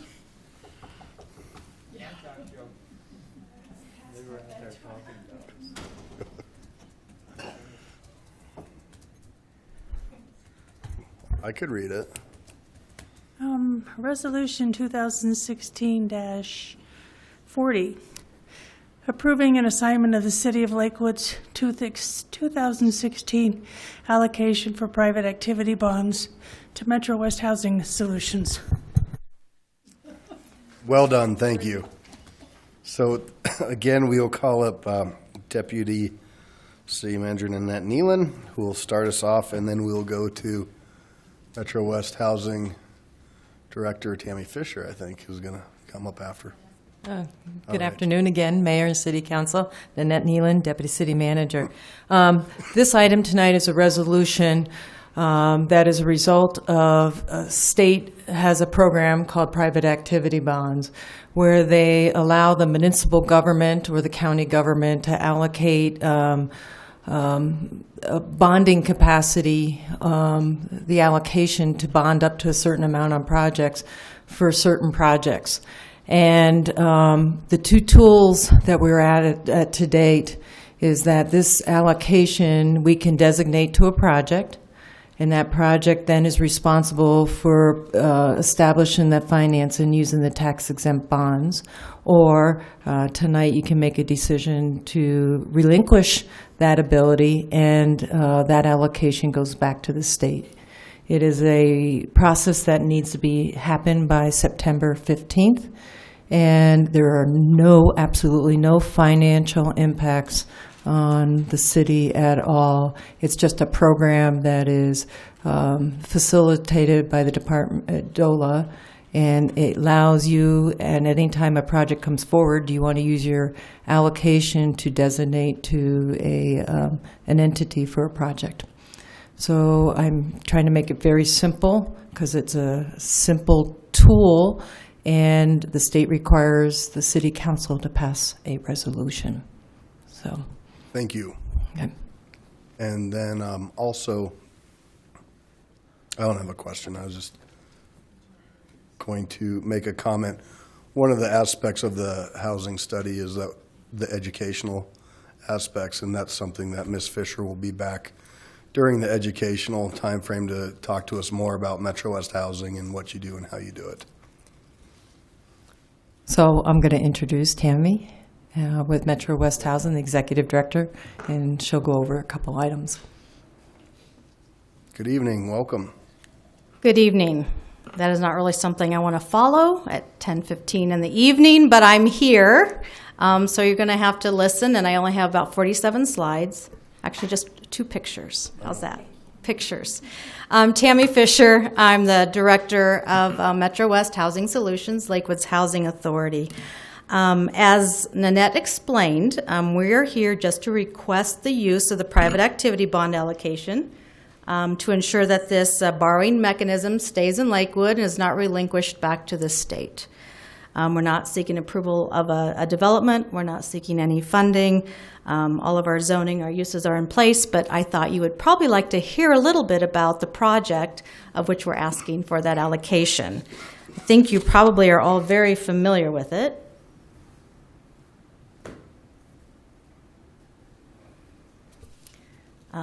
Beautiful. Yes. 5800, known in the community for as long as I've been here as the Martashang Building, was built in 1981 and is a concrete 7-story building situated on about 2.84 acres. Only 2 floors of this 187,000 square foot building were ever temporarily occupied. For 35 years, the majority of the building has remained vacant. It has obviously become somewhat of a blighted eyesore along Alameda and certainly underutilized. We will be repurposing the tower into 54 apartment units and some incredible amenity and community space. And then we will develop a new 98-unit community on the current asphalt lot. This development is extremely exciting to us, on multiple levels, obviously. It aligns certainly with Metro West's vision, and it aligns with us as being a partner and part of the city of Lakewood and supporting the city that you want the city to become.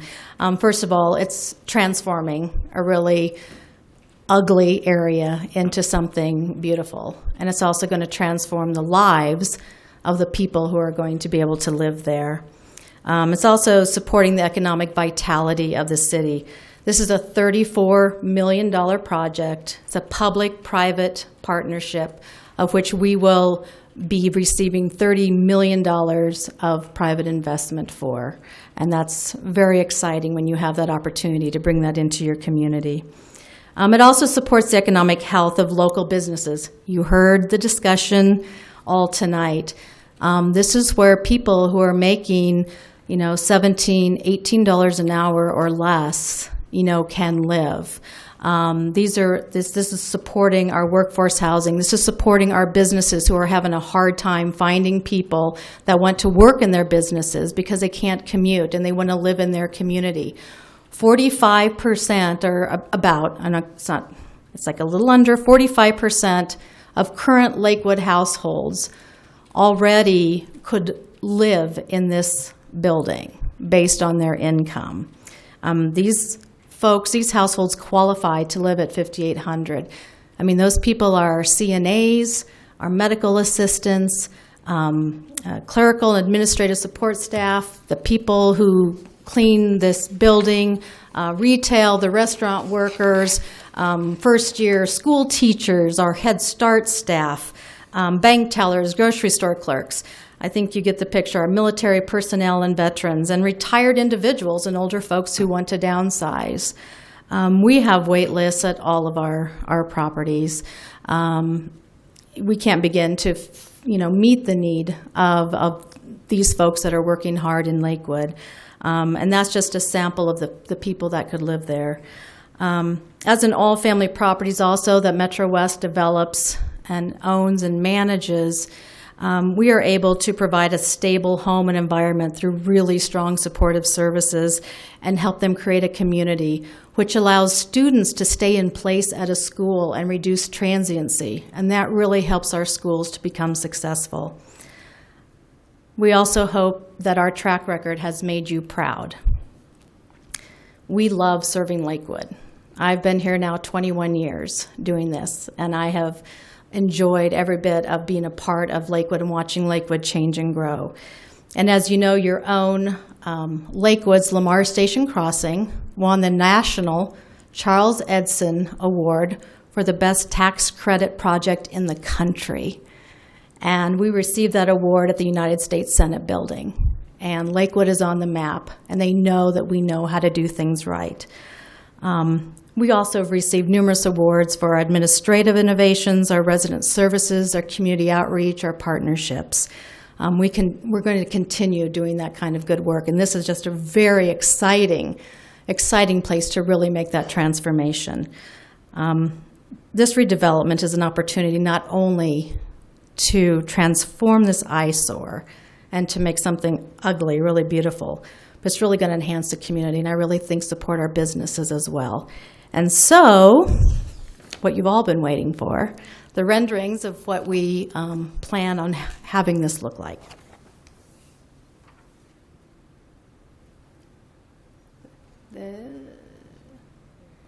There's two renderings from different views. You can see the current tower, and then you can see the asphalt building, the new construction. We're still, tweaking the design and the colors and such, but these are the renderings, and this is what we're going for. We're very, very excited. So with that, that's the project that we're asking for the allocations. If you choose not to, they do go back to the state, and it won't determine whether we do this project or not, but it does show that the allocation will stay in Lakewood. Thank you. Thank you, Ms. Fisher. Thank you for hanging out with us tonight. It's been fun. I'm going to now open the public comment period on Resolution 40. Nobody's indicated a desire to speak. I'll now close the public comment period.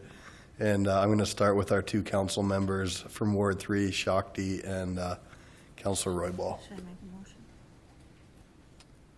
You can, yes, we'll make a motion so we don't backtrack like we did previously. And then we'll go to our council members from Ward 3. I move for acceptance of Resolution 2016-40. Second. All right, Counselor Roybal.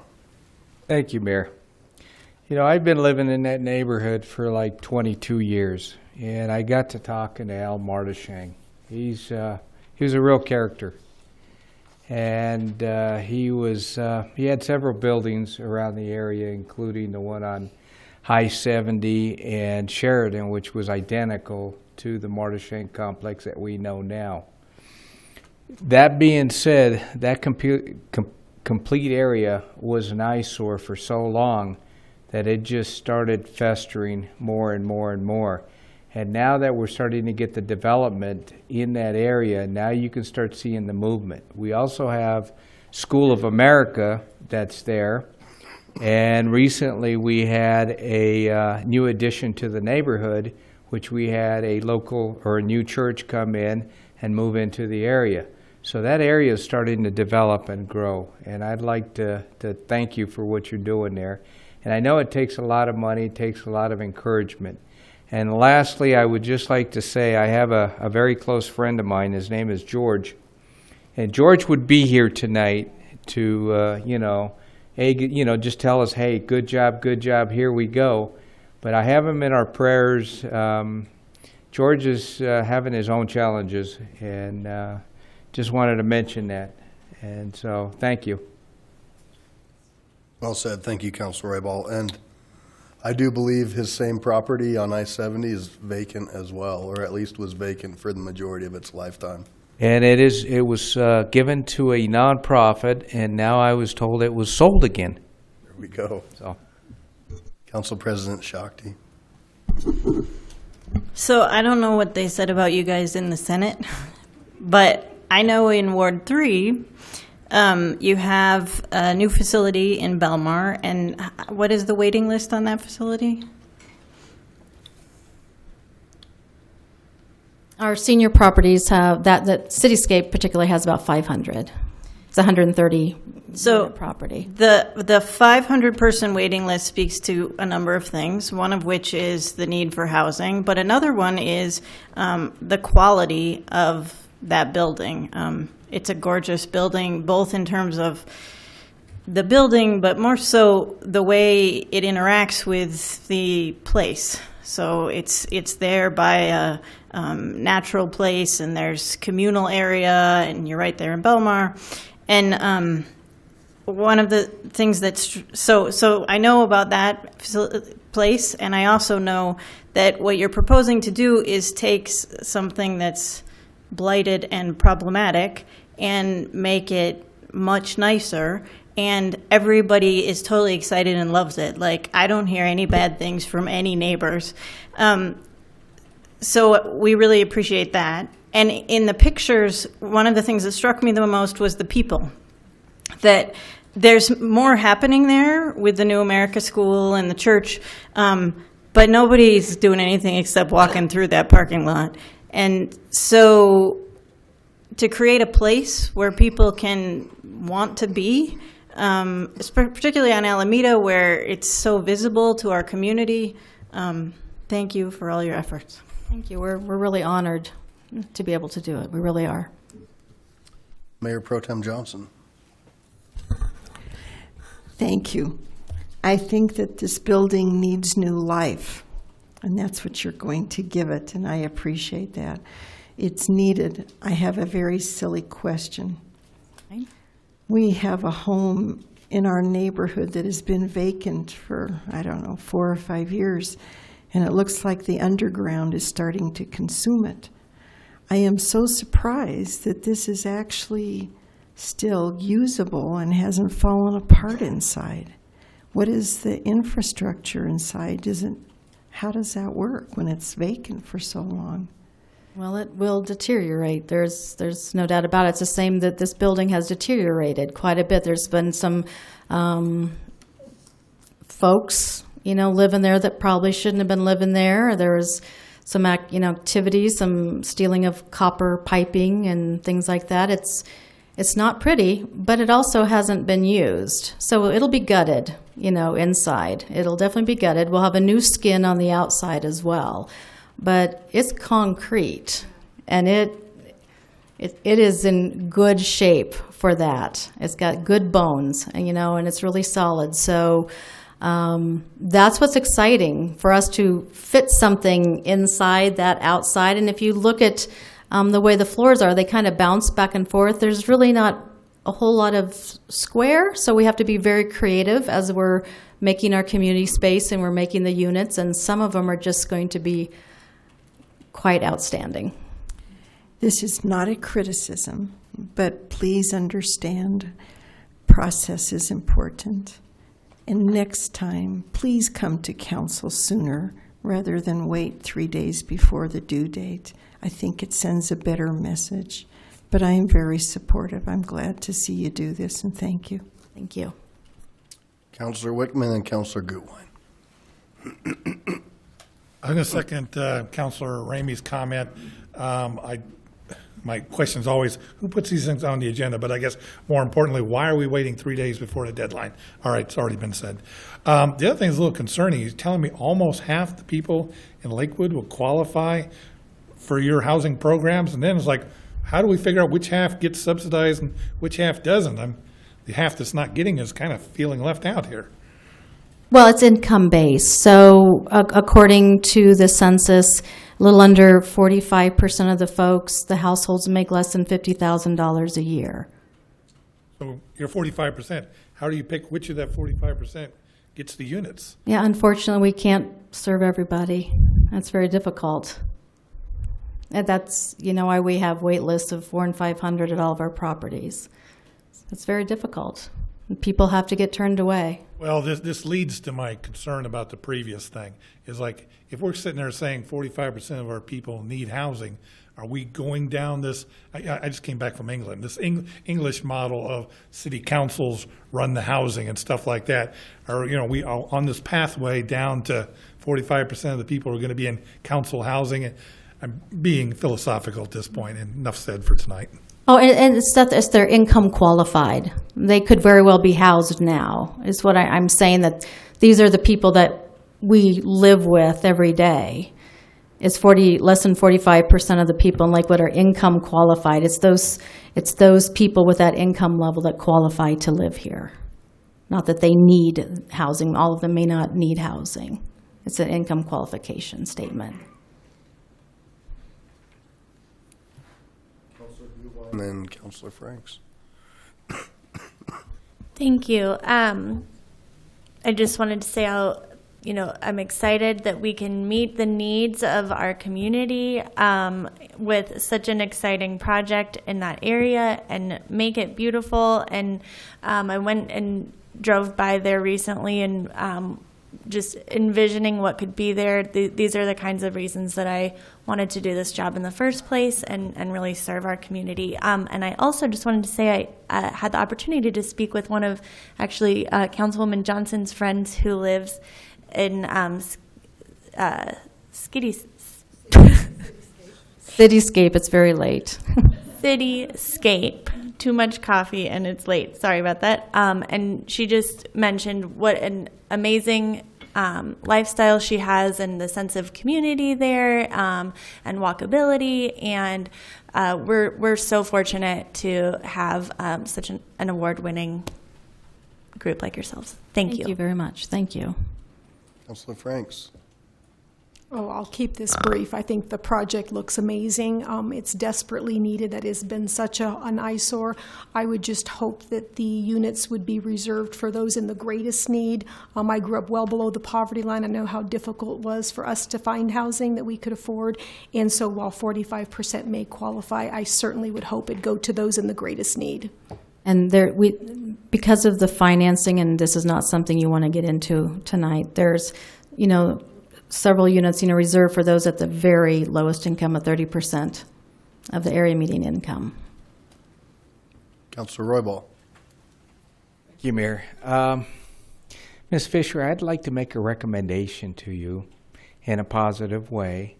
You've never come in front of this council in a long, long time, so we've been estranged a little bit. And I would like to ask you or invite you to come by and do a presentation to us at a study session of what things that you were doing in our neighborhoods and in our city.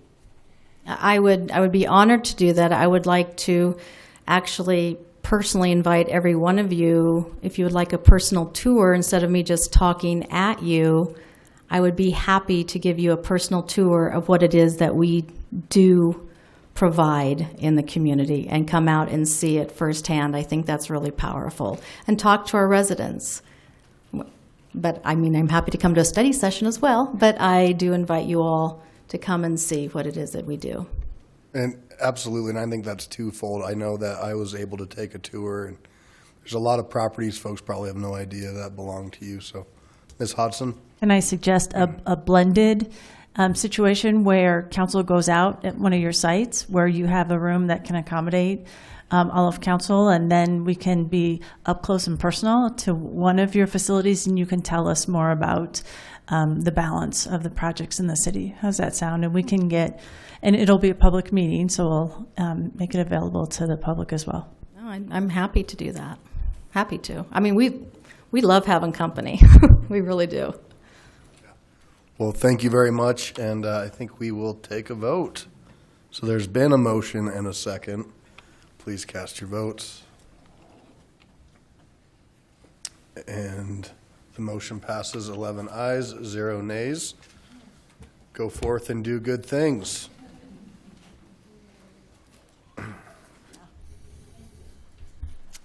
Executive report, Ms. Hodson. Yes, very quickly. 2 things. Just a reminder that next week, September 19th, is our budget study session for 2016 revised and 2017. The meeting starts here in the chambers at 2 o'clock. 2 o'clock on the 19th. The other thing, are there questions on that? Okay, the other thing I wanted to mention, just as a follow-up, we got an email from the Jewish Family Service of Colorado, and remember they provided free lunches to in 3 of our parks, and I want to tell you how that went. At Morris Park, they served 927 meals over the summer. At Mount Air Park, served 1,411 meals.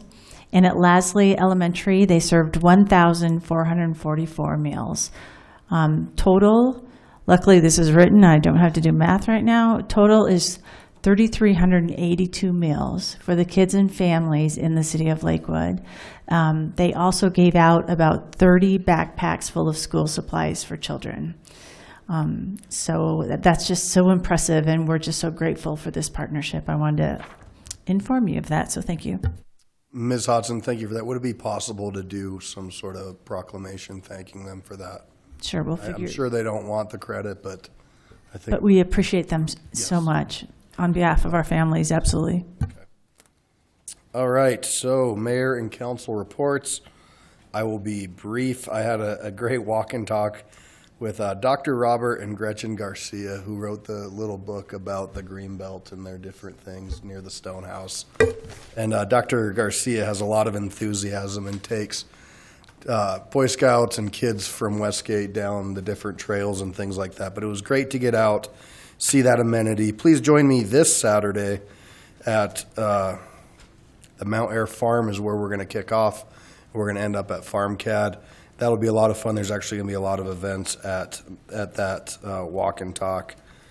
Had a really cool opportunity to represent the city of Lakewood at a lunch with the Crown Prince and Princess of Serbia, who were in town. And it was a fascinating experience, and to hear their story and to know that the Serbian immigrants go back to early days of Pueblo and the Ludlow Massacre. Actually, some of those were Serbian immigrants who were here who were killed in the Ludlow Massacre.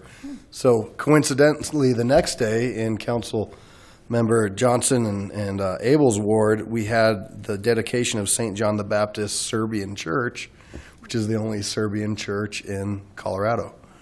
So they wanted to thank our building staff for all the hard work and the partnership, because I guess it was a challenge, and our staff was great to work with, and the neighborhood was great to work with. And if you have a chance, stop in there and see and take a look at their church. It was really special to see those folks there celebrating, and they love being in Lakewood. So those are a couple of the things that I had got to do.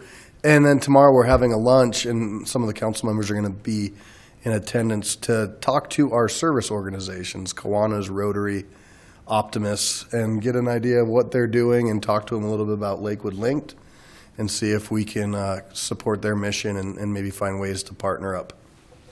Mayor Pro Tem Johnson. Thank you, Mayor. Well, this Saturday is the Ward 1 meeting, our September version, 9 o'clock at Holy Shepherd at 9th and Kipling. And the agendas that we'll be having an update on the student parking situation around Lakewood High School. Principal Lisa Ritchie will be joining us. And then we're also going to be getting input regarding the vision that folks have for the Heritage Cultural Center. Please join us after you walk with the mayor. There you go. Council President Shakti. I made a note that it's going to be the harvest full moon, and that there's going to be a guided hike at Bear Creek Lake Park at 6:30 to 9. However, I did not note exactly what day that is. It's on the full moon day. So when you find the full moon, wander out to Bear Creek Lake Park. And it's on the calendar, on the city's website calendar. Councilor Gutwein. Thank you. I'll defer to Councilwoman Harrison for our ward meeting. Thank you. Councilor Franks. Councilor Coop. Thank you, Mayor.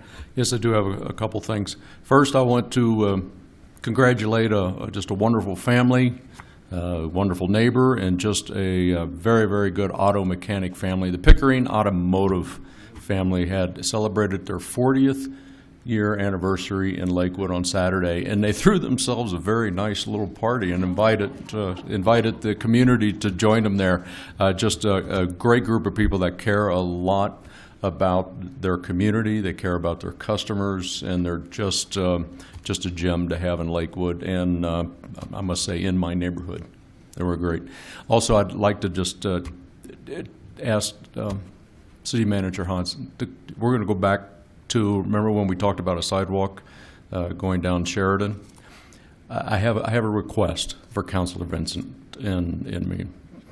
When those plans get detailed enough, the neighborhood is asking how that is going to interact with that 6th Avenue on-ramp and interchange. So when those details get a little more refined, if we could be updated on those so we could pass that on to the neighborhood. Well, I'll make sure to do that for you. I appreciate that. Thank you. Mm-hmm. That's all I have, Mayor.